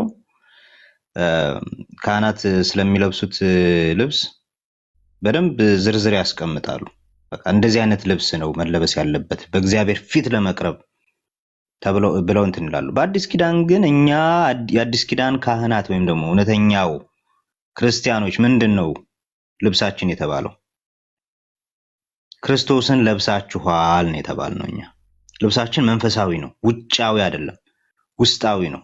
ውስጣችን ለብሷል። እግዚአብሔር እንደ ድሮ ውጪን ማየት አቁሟል። ምክንያቱም ጥላው አልፎ አካሉ ስለተገለጠ አካሉ ስለመጣ ልክ እንደ ብሉይ ኪዳኑ ልብስ አይደለም፣ ውጫዊ ልብስ አይደለም የምንለብሰው፣ ውስጣችን በክርስቶስ ኢየሱስ እንድንለብስ ነው። በቃ የቀረብንበት በእግዚአብሔር ፊት ድፍረት ያገኘንበት ኤፌሶን 2:13 ላይ እናንተ ግን በፊት ርቃችሁ የነበራችሁ በክርስቶስ ኢየሱስ በክርስቶስ ደም ቀርባችኋል ነው የተባለው። እነዚህ ካህናት በነገራችን ላይ እንትንም ናቸው፣ መካከለኞችም ናቸው። መካከለኛ ናቸው። መካከለኛ ማለት በሰውና በእግዚአብሔር መካከል ያሉ አስታራቂዎች። ሁለቱ ኪዳናት የሚለው መጽሐፍ ላይ ቴዲ አንብቦት ይሆናል። ገጽ 109 ላይ ካህንነት መንፈሳዊ አገልግሎት ነው፣ ሰውን ወደ እግዚአብሔር የሚያቀርብ ከእግዚአብሔር የተገኘ ስጦታ ነው ይላል። ሰውንና እግዚአብሔርን የሚያቀራርብ መካከለኛ የሆነ ነው ይላል መጽሐፍ ቅዱስ። እንደዛ ይለንም መጽሐፍ ቅዱስ መካከለኛችን አንድ ነው ነው የሚለው። ካህንን ሰውንና እግዚአብሔርን የሚያገናኘው መካከለኛው አንድ ነው ነው የሚለው እንጂ ብዙ የሆነ ነገር ስለሸመደዱ ዜማ ስለሸመደዱ እየቀረቡ ሰውንና እግዚአብሔር የሚያገናኙ የሚባሉ የሉም። እንደዚህ አይነት እንትን የላቸው። ሌላው በብሉይ ኪዳን የነበረው ካህን አገልግሎቱ መስዋዕትን ማቅረብ ነበር። መስዋዕትን ያቀርብ ነበር። መስዋዕትን የሚያቀርበው ደግሞ ለኃጢአት ስርየት ነው። ልክ በአዲስ ኪዳንም ደግሞ የኦርቶዶክስ ክህነትን ስታዩት ደግሞ ያንን ኮፒ አድርጎ የብሉይ ኪዳኑን ስርዓት ኮፒ አድርጎ ተመሳሳይ ነገር ያደርጋል። ምንድነው ሲባል መስዋዕት እናቀርባለን ይላሉ። መድሎተ ጽድቅ የሚባለው መጽሐፍ ላይ ገጽ 161 ስታነቡት የኢትዮጵያ ኦርቶዶክስ ተዋሕዶ ዲያቆን የጻፈው ማለት ነው። ኢየሱስ ክርስቶስን ካህናት ቅዳሴ በቀደሱ ቁጥር እንደሚሰውት መልአክም ደግሞ መጥቶ እንደሚያርድላቸው ኢየሱስ ክርስቶስን ጌታችንን ይቅር ይበላቸውና በእውነት በጣም ነው የሚቀፈው ማለት ነው። ይሄንን ባየሁት ቁጥር ባሰብኩት ቁጥር የሚቀፈኝ የኢትዮጵያ ኦርቶዶክስ ተዋሕዶ ቤተክርስቲያን እምነት ኢየሱስ በየቅዳሴው እየመጣ ሕፃን ሆኖ ይገደላል የሚለው ይሄ የክህነት ትምህርታቸው እንዴት እንደሚቀፍ ይመጣና በጻሕል ላይ ይቀመጣል ወይም ደግሞ ሳህኑ ላይ ይቀመጣል ይላል። ሳህኑ ላይ ይቀመጣል ጌታ ኢየሱስ። ከዛም በኋላ ካህኑ በጻሕሉ ላይ እጁን ሲያኖርና ሲቀድስ ወይም ደግሞ ሲፈትተው ይላሉ። ሲፈተፍተው ቢሉ ይሻላል። ከዛ ጌታ ኢየሱስ ልክ እንደ ሕፃን ልጅ ሆኖ ከሰማይ ይወርድና ጻሕሉ ላይ ይተኛል። ወንዶ ጻሕል ማለት ሳህን ማለት ነው። ሳህኑ ላይ ይተኛል ሕፃን ልጅ ሆኖ ራቁቱን ይተኛል። ከዛም በኋላ መልአክ ይመጣና ጌታ ኢየሱስን ያርደዋል። ሎቱ ስብሐት ማለት አሁን ነው። እውነት የሆነ ስናገረው ራሱ ቀፈፈኝ። በእያንዳንዱ በየቤተ ክህነቱ በየቤተ ክርስቲያኑ በኦርቶዶክስ ቤተ ክርስቲያን በእያንዳንዱ ቅዳሴ በተደረገ ቁጥር ጌታ ኢየሱስ እየመጣ ይገደላል፣ ይታረዳል ብለው ነው የሚያምኑት። ከባድ ቀፋፊ ትምህርት ማለት ነው። ይታረድና ከዛም በኋላ እጃቸው የካህናቶቹ እጃቸው በኢየሱስ ክርስቶስ በደሙ ይርሳል፣ ይረሰርሳል። ይህን ሲናገሩ ራሱ እንዴት በቃ የሆነ እየጎመጁ ነው። ይሄ የደም ጥማት ልክ አይሁድ ጋር እኩል የደም ጥማት ያለባቸው ካህኑ በእጁ በኢየሱስ ክርስቶስ ደም ይረሰርሳል። ምን ስለሆነ? ጌታ ኢየሱስ መጥቶ ስለተገደለ ማለት ነው። ልክ እንደዚሁ በብሉይ ኪዳን እንትን እንዳደረገው መስዋዕት ያቀርቡ እንደነበረው እንደዚሁ አሁንም ደግሞ መስዋዕት እናቀርባለን ብለው ነው የሚያምኑት። በዚህም ደግሞ የኃጢአት ስርየት ማድረግ እንችላለን ይላሉ። እዚሁ ሁለቱ ኪዳን መጽሐፍ ላይ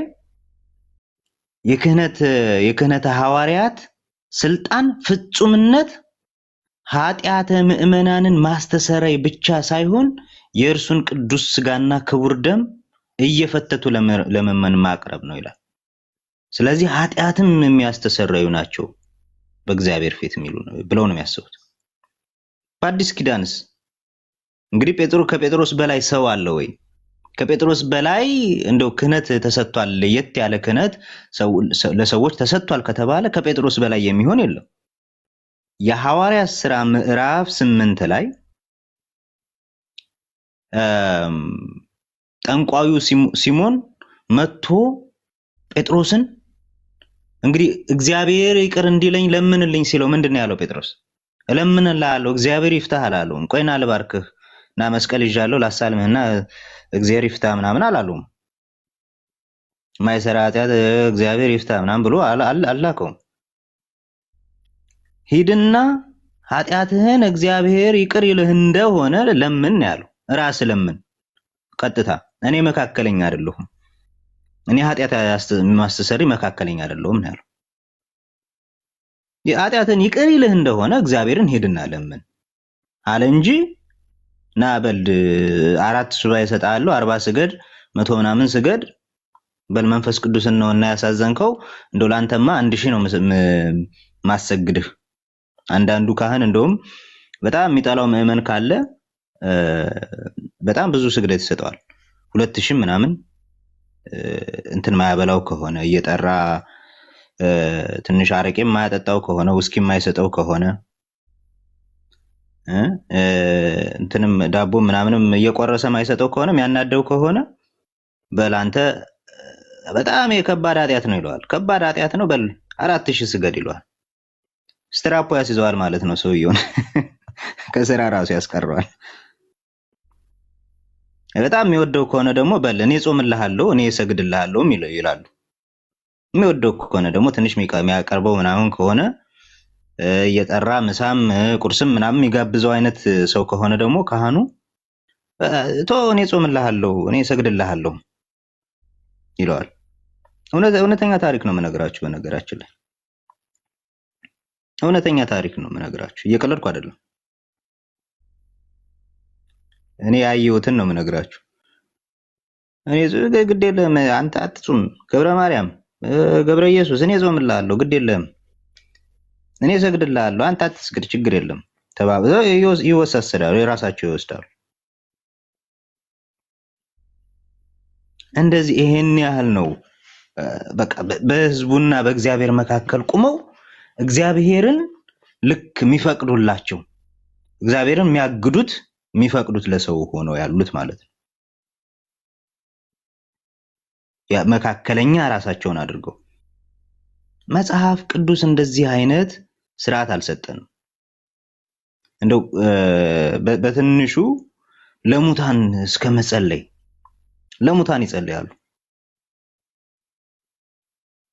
የሊቀ ስልጣናት ሀብተ ማርያም ወርቅነህ የኢትዮጵያ ኦርቶዶክስ ተዋሕዶ ቤተክርስቲያን እምነትና ስርዓት የሚለው መጽሐፋቸው ላይ ለሙታን ወገኖቻችን የመታሰቢያ ለኃጢአት ስርየትም የሚያሰጥ ጸሎት ይደረጋል ይላሉ። ለኃጢአት ስርየት ለማን? ለሞተ ሰው የኃጢአቱን ሊያስተሰርዩ ተሰብስበው ሬሳውን ከበው እንደውም አንዳንዴ እርግማን ሁሉ ይራገማሉ። ጸሎት ሊያደርጉ ተሰብስበው እርግማንም ይራገማሉ። ለይሁዳ የተባለውን ርስቱን ይውሰድበት ይጥፋ ምናምን የሚለውን ሁሉ በግዕዘኛ ይደግሙበታል። ህዝቡም አሜን ይላል። እዛ ሬሳውን ከበው ማለት ነው። ፍትሐት ፈተው ሊያስወጡት ከሲኦል እነማን? እነዚህ ዜማና የሆነ ነገር ሸምድዶ መጥቶ ማለት ነው። መጽሐፍ ቅዱስ ግን እንደዚህ አይነት ነገር አናገኝም። የሉቃስ ወንጌል ምዕራፍ 16 ላይ በእኛና በእናንተ መካከል ታላቅ ገደል አለ ነው ያለው አብርሃም። ባይኖር እኮ አብርሃም ምን ፈልጎ ነበር ማለት ነው? ባይኖር ችግር የለውም ብትመጣ ደስ ይለኝ ነበር፣ ግን አንችልም፣ እኛም ወደ እናንተ መምጣት አንችልም፣ እኛም ደግሞ እናንተም ደግሞ ወደኛ መምጣት አትችሉም ነው ያለው አብርሃም።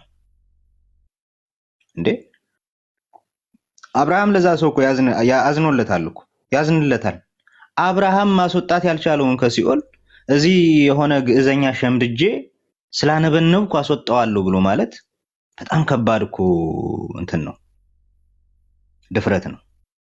ብቻ ላለማስረዘም መጽሐፍ ቅዱስ ሁላችንንም የኃጢአትን እንትን ስለ ሐዋርያት አፖስቶሊክ ሰክሰሽን ስለሚለው ወደኋላ ደግሞ እናወራበታለን። ለጊዜው በዚህ ልጨርስ። ተባረኩ። ቴንኪዩ ብራዘር።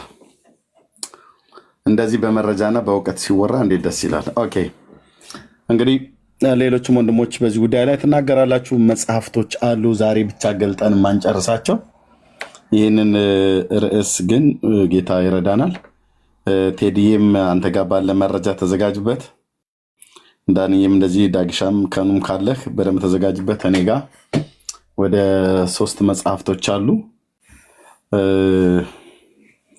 ሌሎችም በዚህ ጉዳይ ላይ የሚናገሩ መጽሐፍቶች ይኖሯችኋል ብዬ በደንብ ገምታለሁኝ፣ ደግሞ ማምናለሁ።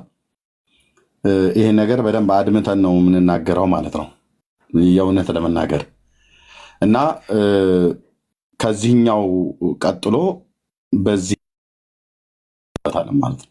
በዚህኛው ኦኬ ያኛው መጽሐፍ ቅዱሳዊ መሆኑ መጽሐፍ ቅዱሳዊ አለመሆኑን ካሳየን በኋላ ህዝቡ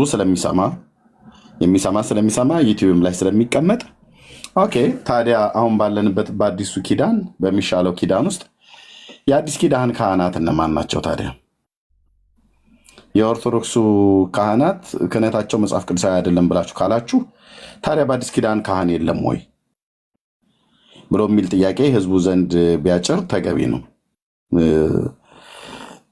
ብሎ የሚለውን ነገር እናነሳለን። መጽሐፍ ቅዱስ በዚህ ጉዳይ ላይ ምን ይመልሳል? ምን ይላል? የአዲስ ኪዳን መጽሐፍት ስለ ክህነት ምን ብሎ ያስተምራል? ካህናት ታዲያ እነማን ናቸው?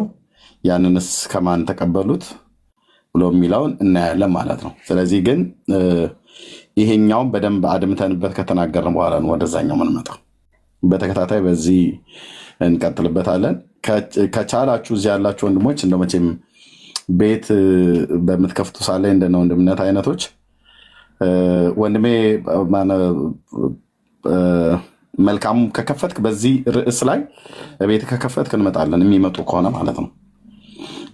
እና ቤት ግን ወንድምነትም ዳንዬም ስላለ አሁን የከፈትኩ ስላለ በተለይ አንዳንዴ ብትመጣ መልካም ነው ማለት ጦርነቱ አሁን ምንድን ነው እንደሰሙ እያዩኝ እንደዛ እየመሰልኳቸው እኔ በእድሜ የሚሆን በእውቀትም በተለያየ ነገር ራሴን አምኜ ፕሮቴስታንትን ለማስደሰት ኦርቶዶክስን ለማናደድ የሚል ባህሪም ማንነትም የለኝም። ላመንኩበት ነገር ዋጋ ከፍላለሁ።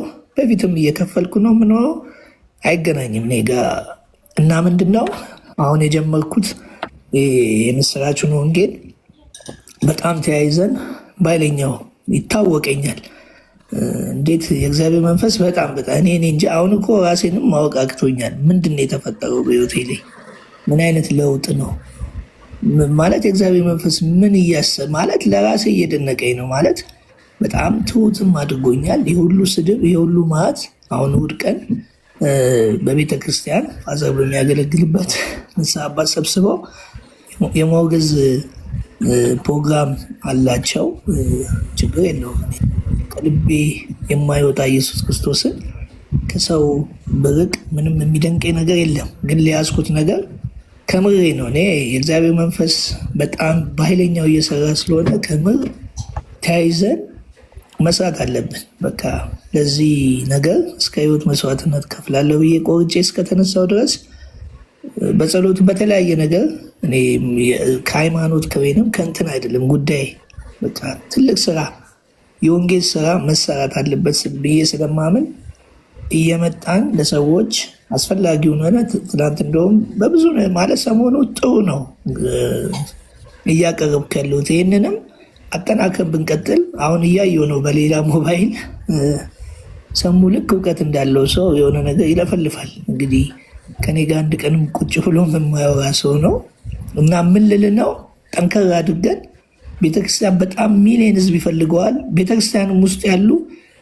በብዙ ጎኑ እግዚአብሔር ይመስገን አንዳንዱም ደውሎ በቃ በርታ ተያይዘን ግን እዚህም ያለውን ነገር እንላለን ብለዋል። እግዚአብሔር ሊረዳን ነው። እንግዲህ ሪቫይቫሉ እግዚአብሔር ካለ በእኛ ዘመን ቢነሳና ኦርቶዶክስ ተዋሕዶ ወደ ወንጌሏ ተመልሳ ሌሎችንም ይዛ ወደ ዓለም የምትወጣበት ጊዜ ሩቅ አይመስለኝም። ስለዚህ እየመጣችሁ እኔ ጋም እኔም እመጣለሁ፣ እንያያዝ ነው። ሌላ ምንም አላማም እቅድም ምንም ፕሮግራም የለኝም። ማለት ማንም እንደሚያስበው አላስብም፣ ጉዳይም አይደለም።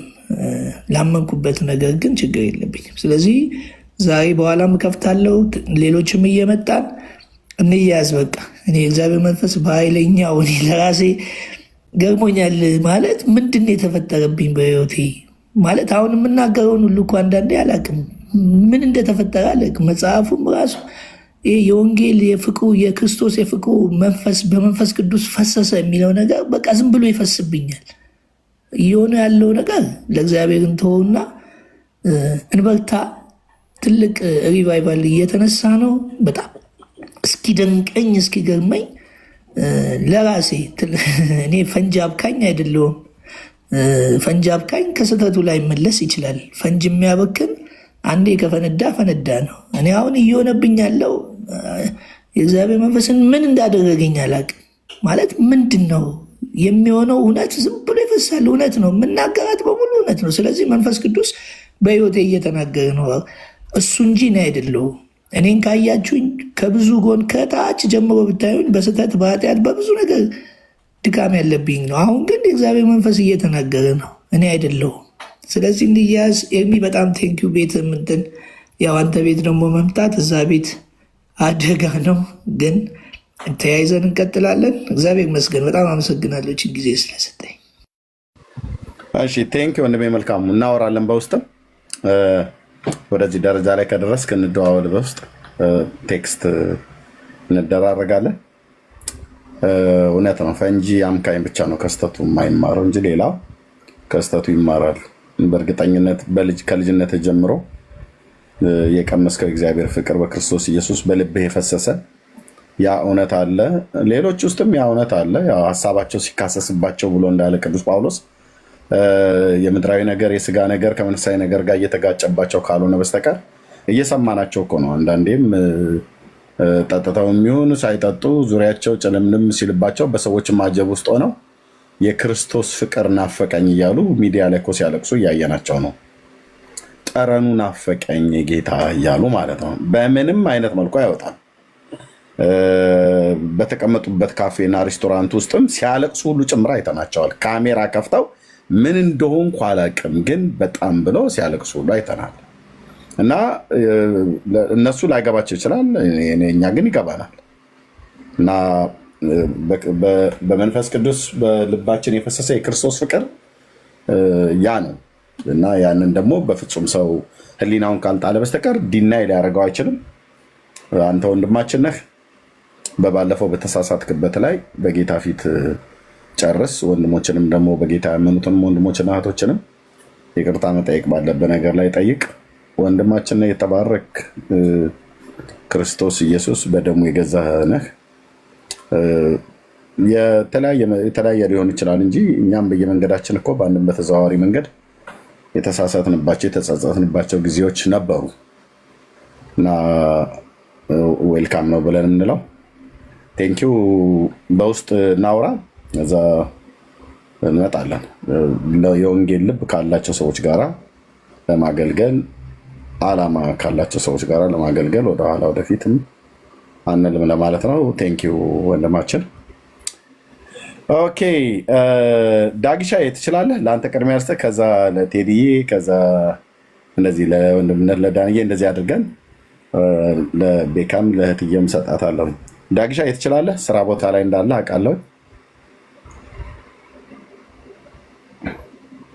እሺ አንደርከቨር ከየት ነው? ሰላም ላንተ ይሁን። ሰላም ለሁላችሁም። ደህና ነኝ። ከየት ቤተ እምነት ነው?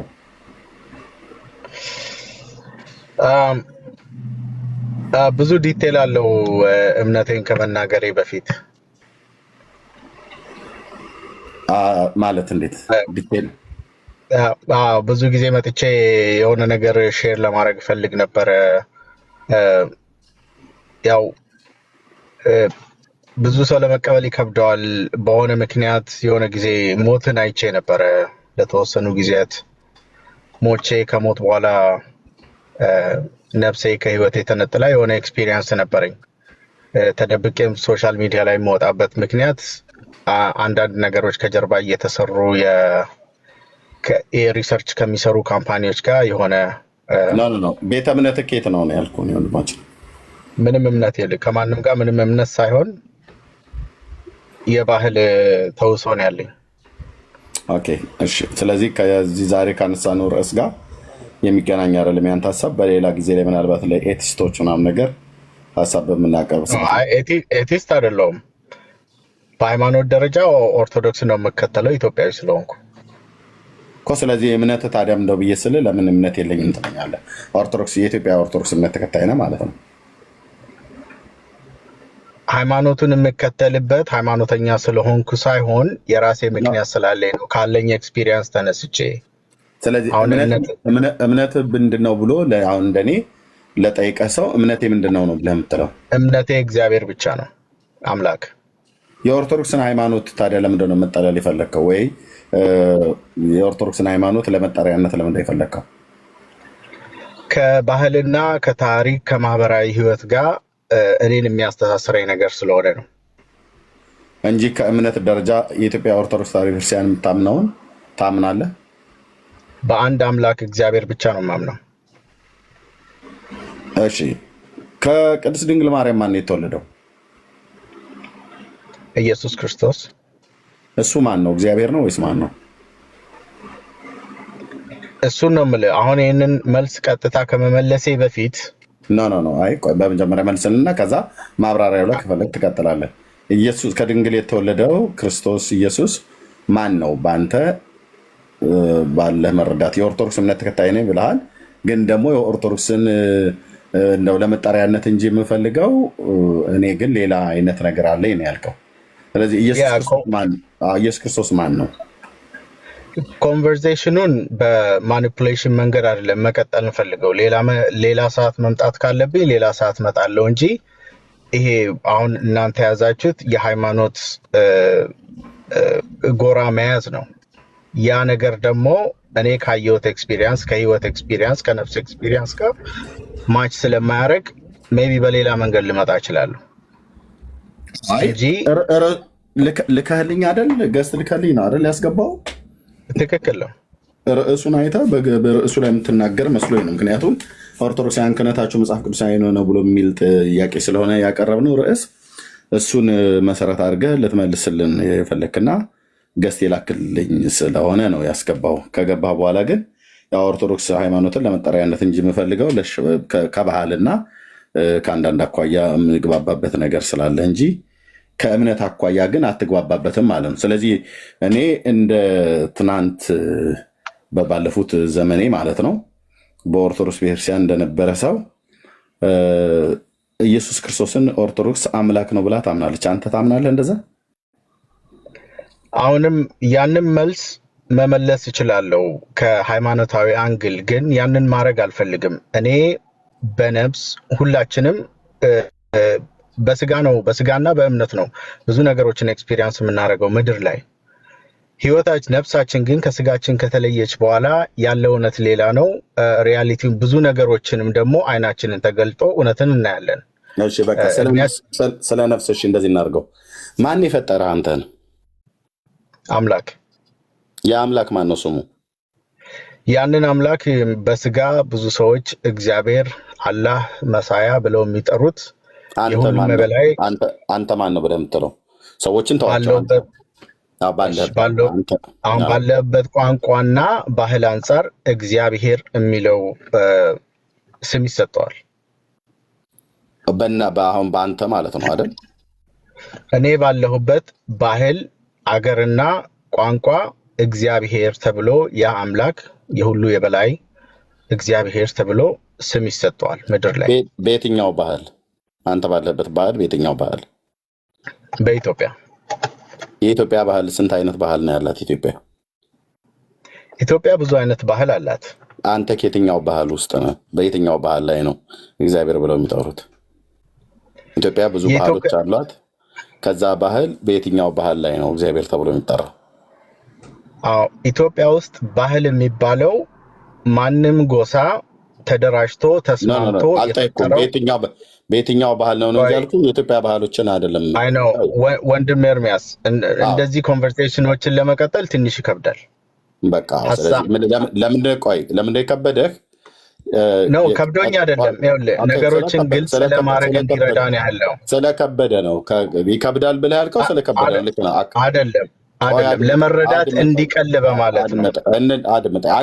አቅልልኝ ከሆነ ላቀልልህ እችላለሁ። ያውም ከርዕስ ማለት ነው። ቆይ አቅልልኝ ከሆነ ላቀልልህ እችላለሁ። በአንተ በኢትዮጵያ ውስጥ ባለ ባህል እግዚአብሔር ይባላል አልከኝ። የኢትዮጵያ ውስጥ ስንት ባህል አለ ብዬ ስልህ ብዙ ባህል አለ አልከኝ። በየትኛው በባህል አይደለም ዲፋይን ያደረግኩት። እሺ ታዲያ የአምላክ አንተን የፈጠረ አምላክ ማነው ስሙ? ወንድሜ ተናግሬ እንድጨርስም እድል ስጠኝ። እኔ ቤቱ መልእክት ስላለው ሰው ስለሚረዳ ብዬ ስላመንኩ ነው ጠብቄ የገባሁት። ዛሬ መጀመሪያ አይደለም፣ እንደ አጋጣሚ ቶሎ ገባው እንጂ ችግር የለም።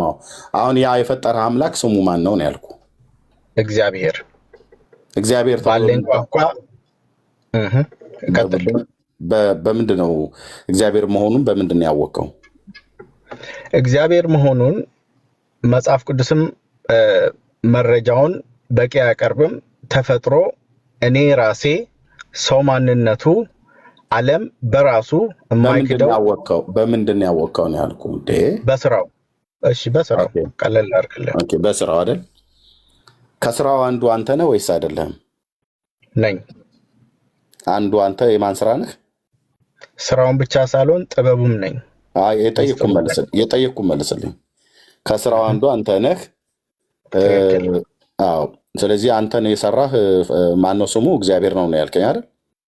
እግዚአብሔር በእኔ ቋንቋ እኮ። በአንተ ቋንቋ ነው ወይስ በኢትዮጵያ ባህል ነው? ባህሉን ተው። ባህሉ በጣም ናሮ ነው። ቀደም ባህል ነው ብለህ ስላልከኝ ነው።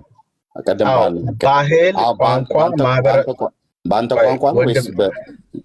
ቋንቋ ነው ወይስ በኢትዮጵያ ባህል ነው እግዚአብሔር ነው ብለህ ያልከኝ? ያ እንደዚህ በመቆራረጥ ባናወራ ደስ ይለኛል። ምክንያቱም ቀደም በባህላችን ነው አልከኝ፣ አሁን ደግሞ በእኔ ቋንቋ አልከኝ። ቀደም በኢትዮጵያዊነት ባህል አልከኝ፣ አሁን ደግሞ በእኔ ቋንቋ አልከኝ። ይሄ ሰራኝ ብለህ ያልከው እግዚአብሔር ብለህ ያልከው በማን ቋንቋ ነው እግዚአብሔር ነው ተብሎ የተጠራው ነው እያልኩ ያለሁት? በሀገር፣ በማህበረሰብ፣ በቋንቋ እኛ የምንገልጸው እግዚአብሔርን በምንለው ቃል እሱን እግዚአብሔር ነው የምልህ። ናሮ ለማድረግ አይደለም። በባህል አይደለም እግዚአብሔር የሚገመተው፣ በሀገርም አይደለም። ግን እኛ የምንገልጽበት ስሙን ኬት አገኘው? እግዚአብሔር ብሎ የሚለውን ስሙን ኬት ነው ያገኘው? ለመጀመሪያ ጊዜ ይህን ስም ለአምላክ የሰጠ አገር ወይ ሃይማኖት ወይ ባህል? እግዚአብሔር የሚለው ቃል የካራክተሩ ዲስክሪፕሽን ነው። ምን ማለት ቃሉ የምን ቃል ነው? ከኢትዮጵያ ብሔር ብሔረሰቦች ውስጥ የምን ቃል ነው ቃሉ? አማርኛ። እግዚአብሔር ማለት አማርኛ ማለት ነው። ላይሆንም ይችላል። ቅድም ለዛ ነው ያልኩት። እንደ ማህበረሰብ ቅድም ማህበረሰብ አይደለም ብለሃል ነው አልከኝ። ከዛ ደግሞ ስጠይቀኝ እንደኔ ነው እንጂ እንደ ማህበረሰብ አይደለም አልከኝ። እግዚአብሔር ማለት አማርኛ ቋንቋ ነው ብለኸኛል። ቆይ አድምጠኛ እንዴ። እንደዚህ ማውራታችን ጊዜ ሰጥቼ ነው እያወራ ያለሁት። እግዚአብሔር ማለት አማርኛ ቋንቋ ነው ብለኸኛል። እግዚ ማለት ምን ማለት ነው? ሰው ወደ ግዕዝኛም ልትወስደው ነው ማለት ነው። አማርኛ ነው ብለህ ስላልከኝ እኔ ትርጓሜውን እየጠየኩ ያለ እግዚ ማለት በአማርኛ ምን ማለት ነው እያልኩ ነው። ባለመቆራረጥ ብናወራ ይኸውልህ እሱን ነው ያልኩት። ምንም አልተቆራረጥም። ኮንቨርሴሽን እንድናደርገው ብዬ እኮ ነው። እግዚ ማለት አይ ነው ይኸውልህ አሁን ያንን በስጋ ነው እናንተ ካልኩሌት እያደረጋችሁ ያላችሁ። አንተ በነፍስህ ካልኩሌት አድርገህ ንገረን። እኔ በስጋ ብጠይቅህም አንተ ግን በነፍስህ በደንብ ደምረህ ቀንሰህ አባስታካፍለህ የሚደርሰንን ይሄ ነው ብለህ ንገረን። እግዚ ማለት ምን ማለት ነው? በነፍስ ከሆነ ሲጀመር ቃሉ ራሱ ምንም ትርጉም ላይ ነው ይችላል። ኦኬ አማርኛ ነው ብለህ ካልከኝ በኋላ እግዚአብሔር ማለት አማርኛ ነው ብለህ ካልከኝ በኋላ እኔ አሁን እግዚ ብሎ የሚለው ቃል አማርኛ ነው ብለህ ስላልከኝ ትርጓሚው ምንድን ነው ያልኩት። የቃሉ ትርጉም እሱን እኮ ያንተን ሀሳብ ብቻ ነው ማኒፑሌት የምታደርገው። የኔንም ሀሳብ ሳይሆን ኮንቨርሴሽን ነው። እሱን ነው የምልህ። መልስልኝ። እሺ በቃ ይሁን፣ ልስጥህ እድል ልስጥህ። መልስልኝ። እግዚአብሔር ማለት አማርኛ ቋንቋ ነው ብለኛል። ስለዚህ እግዚ ብሎ የሚለውን ቃል ዲፋይን አድርግኝ በእናንተ ዓለም ውስጥ ማለት ነው። እሱን ቶ በእናንተ በእኔ የሚለውን ነገር ቶ እሱን እኮ ነው የምልህ። አሁን እሱ ነገር ለመግባባት እሱን ነው የምልህ። አየህ አውርተን ካልጨረስን በቃ እስካሁን ሰምቻለሁ። የነፍስ ትላለህ፣ በባህል ትላለህ። ምንም የሰማኸኝ ነገር የለም። እስካሁን ድረስ ኦኬ አልተደማመጠም። የምታወራው ነገር አለ በጠይቁ ጥያቄ ላይ ነው አይደለም? ይኸውልህ ጥያቄው ትክክል ነው፣ የምጠይቀው ጥያቄ ትክክል ነው። ግን አልቲሜት ጎሉ ሰውን ለማረም አይደለም። ይኸውልህ እንደዚህ አትቆራርጠኝ። አልቲሜት ጎሉ አላማ ሰውን ማረም ነው፣ ሰውን ወደ ትክክለኛ መንገድ መመለስ ነው። which is ጥሩ ነገር ነው።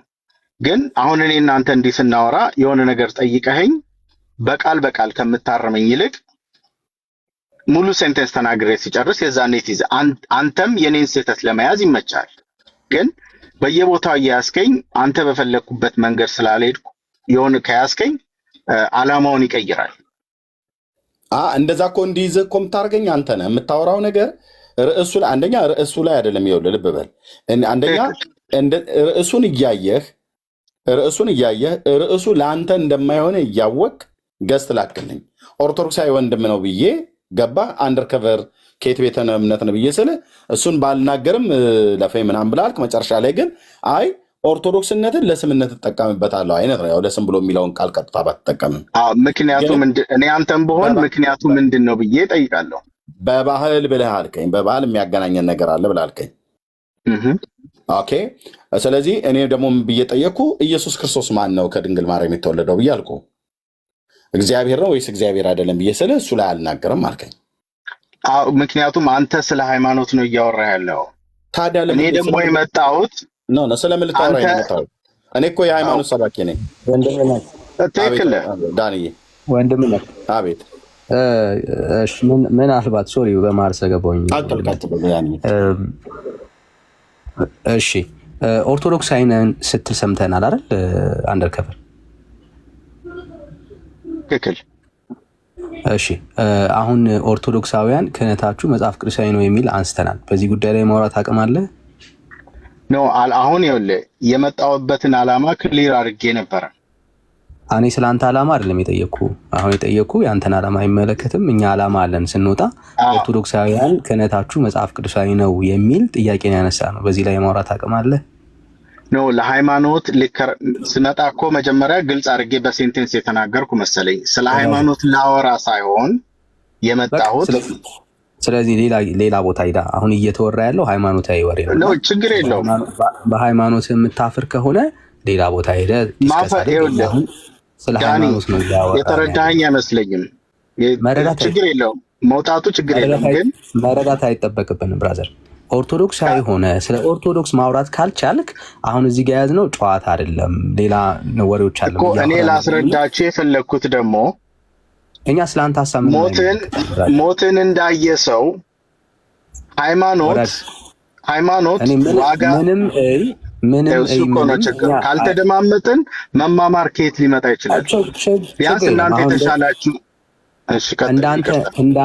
እንዳንተ የሚያወራ በሀገራችን በጣም ብዙ ሰዎች አሉ። ካላወቅከው ምናልባት ፍቅር ዘመን ሄደ ልታወራው ትችላለህ። ተመሳሳይ ነው። አንዴ ስሜት ያቱን ብራዘር፣ ስሜት ያቱን። ኦኬ ፍቅር ዘመንም ተገለጠልኝ እያለ ነው ያለው። አንተም እንግዲህ በህልሜ ተገለጠልኝ እያልክ ነው ያለው። ብዙ ሰዎች አሉ በምድራችን ላይ እንደዚህ እየተነሱ ያሉት። ስለእናንተ አይደለም የምንጨነቀው። ላስቸግርህና ስለኔ የተረዳኸው ነገር ምንድን ነው?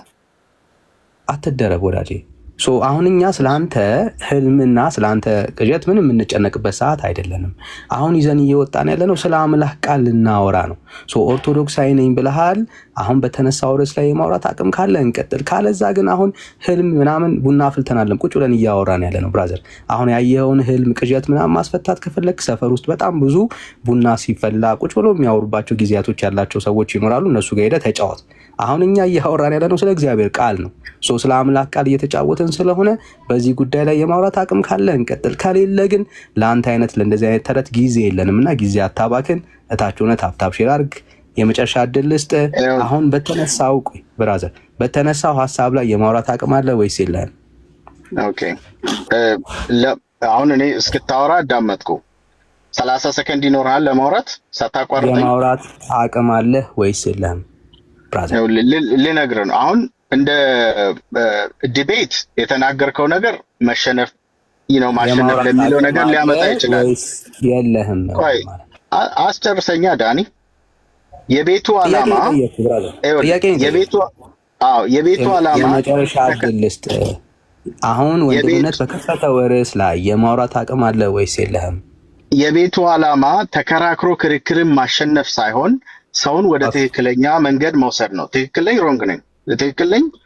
እሺ ብራዘር ሸንቻለሁ፣ ጸጋ ይብዛል። አሁን እኛ ቅዠት የምናስተናግድበት ሰዓት አይደለም ብራዘር። እኛ የአምላክ የተገለጠ የእግዚአብሔር ቃል አለ። በእግዚአብሔር ቃል ላይ እምነታችንን የመሰረትን ሰዎች ነን። አንተ ያየውን ህልም ቅዠት እኛ የምንፈታበት ሰዓት አይደለም ያለን። በጣም ውድ ሰዓት ነው ያለው ወንድምነት። ሌሊት ነው እሱ ጋራ ጊዜ መባከን የለበትም። ሁላችንም ትተን የተቀመጥነው የሰዎችን ቅዠት ለመፍታት ህልም ለመፍታት አይደለም ብራዘር። አሁን ምናልባት ሌላ ቦታ ላይ ሂድ። አሁን እየተወራ ያለው ስለ እግዚአብሔር ቃል ነው። በአምላክ ቃል ላይ ነው የምናወራው። ርዕሳችን አንተውም። የተነሳ ወሳኝ ርዕስ አለ። በሱ ላይ ኦርቶዶክሳዊ ሆነ ማውራት ካልቻልክ ብራዘር አይዞህ፣ ራስን ማበርታት ያለብን። ስለዚህ ወደ ርዕሳችን እንመለሳለን ማለት ነው። ወንድምነት ሶሪውን አጉል እንትን ስላለ ነው። ተባረክ። ጠቅም ያደረከው ምንም ሶሪ የሚያስወል ነገር የለም። ቀጥሉ ወገኖች። ቴዲ የምችል ከሆነ ዳጊ ስራ ላይ ይመስለኝ።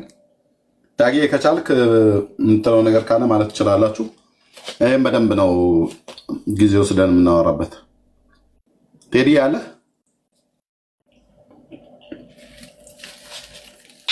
አለውኛ። በድጋሚ የጌታ ጸጋና ሰላም ይብዛላችሁ። ሁላችሁም በክርስቶስ ኢየሱስ ስም ሰላም ብያለሁ። አንዳንድ ኮሜንታተሮች በተለይ ክርስቲያኖች እባካችሁ ክርስትናችሁ ይታይ። ትክክል ያልሆነ ነገር ብታዩ፣ ብታነቡ፣ ብትሰሙ፣ ብትመለከቱ የእናንተ ብልጫ የሚታየው በምትመልሱት መልስ ነው እና መልሶቻችሁ ሁሉ እግዚአብሔርን እንደፈራችሁ የሚያሳውቁ እንደገና ደግሞ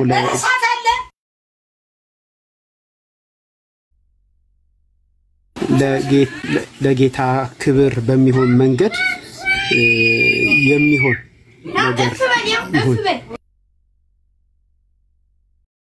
እና ምንድነው ክርስትናችሁ ይታይ። ኦኬ ወደ ነጥቡ ስመጣ ከናን የሚገርም ነገር አቅርቧል።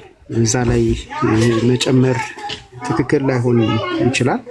ስለዚህ እዛ ላይ ምንም ማድረገው ነገር የለም። ግን እስኪ ወደ አገርኛው ልምጣ። እየተነሳ ያለው ርዕስ ክህነት የሚል ነው። ክህነት የሚለው ደግሞ እስከ ጵጵስና ይሄዳል። ሁሉ ነገር ደግሞ በጳጳሳት እጅ የተያዘ ነው። በጳጳሳት እጅ ሁሉ ነገር ከተያዘ እያንዳንዱ የሚወርደው ነገር ሁሉ ከጳጳሳት ወደ ታች ነው። የትኛውም ካህን ከላይ ወደታች የሚሾም እንጂ ከታች ወደ ላይ አይደለም። እና ከትልቁ ስንጀምር ኢትዮጵያዊው የጵጵስና የሹመት መንገድ ጤነኛ ነው ወይ? ቅድም ኤርሚያ አንድ ነገር አንስቷል። እኔ ሌላ ወደ ታሪካዊው ነገር ነው የሚሄደው።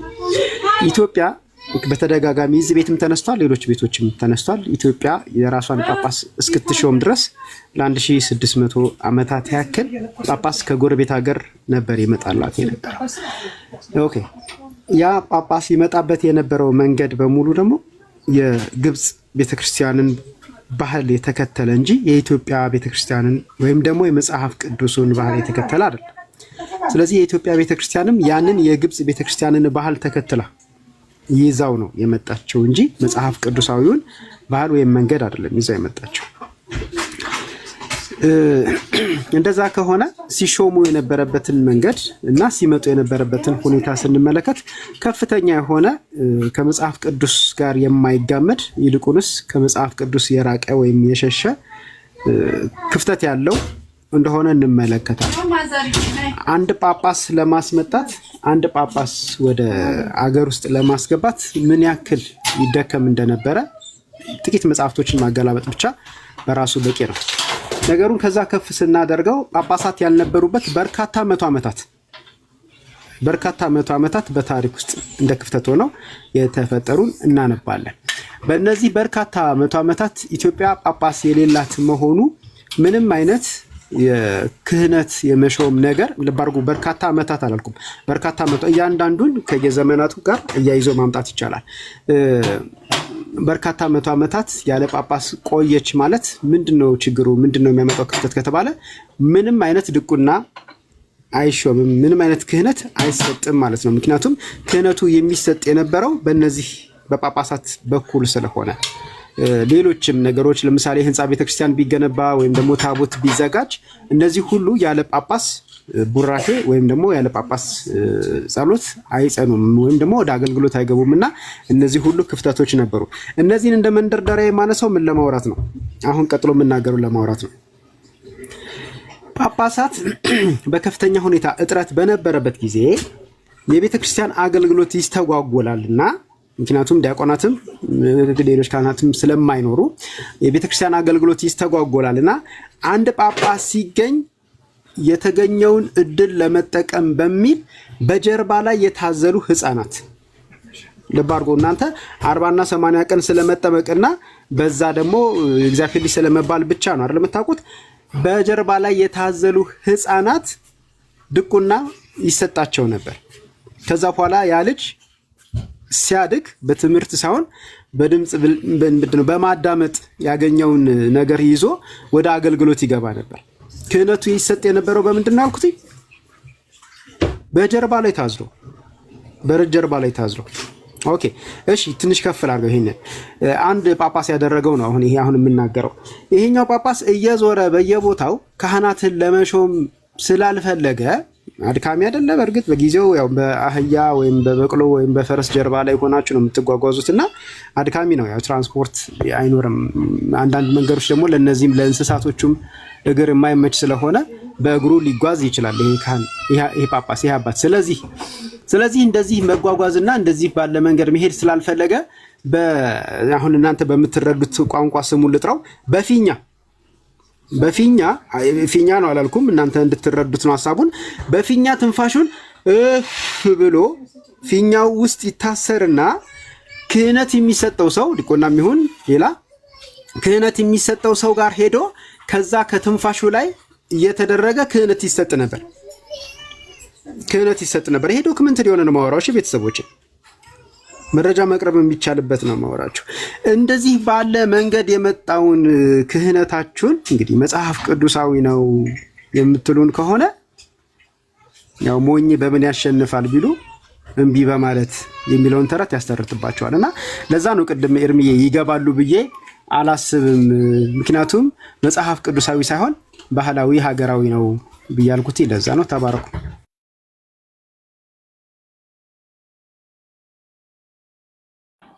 ታዲያ ምን እናደርጋለን? አሁን ከዚህ በኋላ እንደዚህ እንደማይገቡ ደጋግሞ አጽንኦ ሰጥቶ ቅድምም ተናገረ። አሁን ተናገርክ አይገቡማ በቃ። ስለዚህ ባህላዊ ነው ብሎ በሚለው በጽኑ ያምኑበታል። እነሱም የሚለውን አምነን በጊዜ ብንበታተን ይሻላል። ተስፋ አስቆረጥከኝ። እኔ ይገባሉ ብዬ ስጠባበቅ፣ አረ ኦርቶዶክሳውያን የሆነ ነገርማ ማለት አለባችሁ በዚህ ጉዳይ ላይ። እንደዚህ ዝም መባል የለበትም።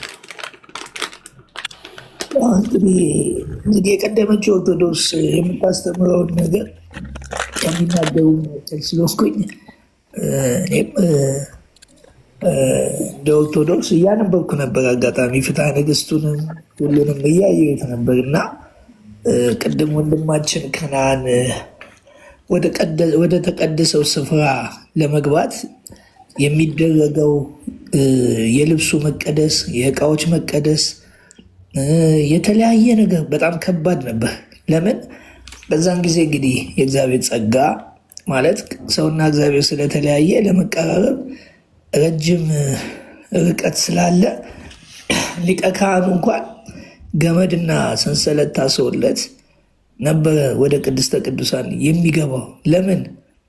በቃ እግዚአብሔር ጋር ለመቅረብ ተራርቀው ሰውና እግዚአብሔር ተራርቀው ስለነበረ የሆነ ነገር ቢገኝበት እንኳን ሊሞት ስለሚችል በገመድ ጎትቶ ለማስወጣት ወይም ሰንሰለትም እና ወደ አዲስ ኪዳን ስንመጣ እግዚአብሔር ሁላችንንም ካህን ያደረገው ጸጋ በውስጣችን ክርስቶስ የሆነው ጸጋ በውስጣችን ስላለ አማኑኤል ስለሆነ እግዚአብሔር ከኛ ጋር ስለሆነ ከኛ የሚጠበቅ ነገር ትቶ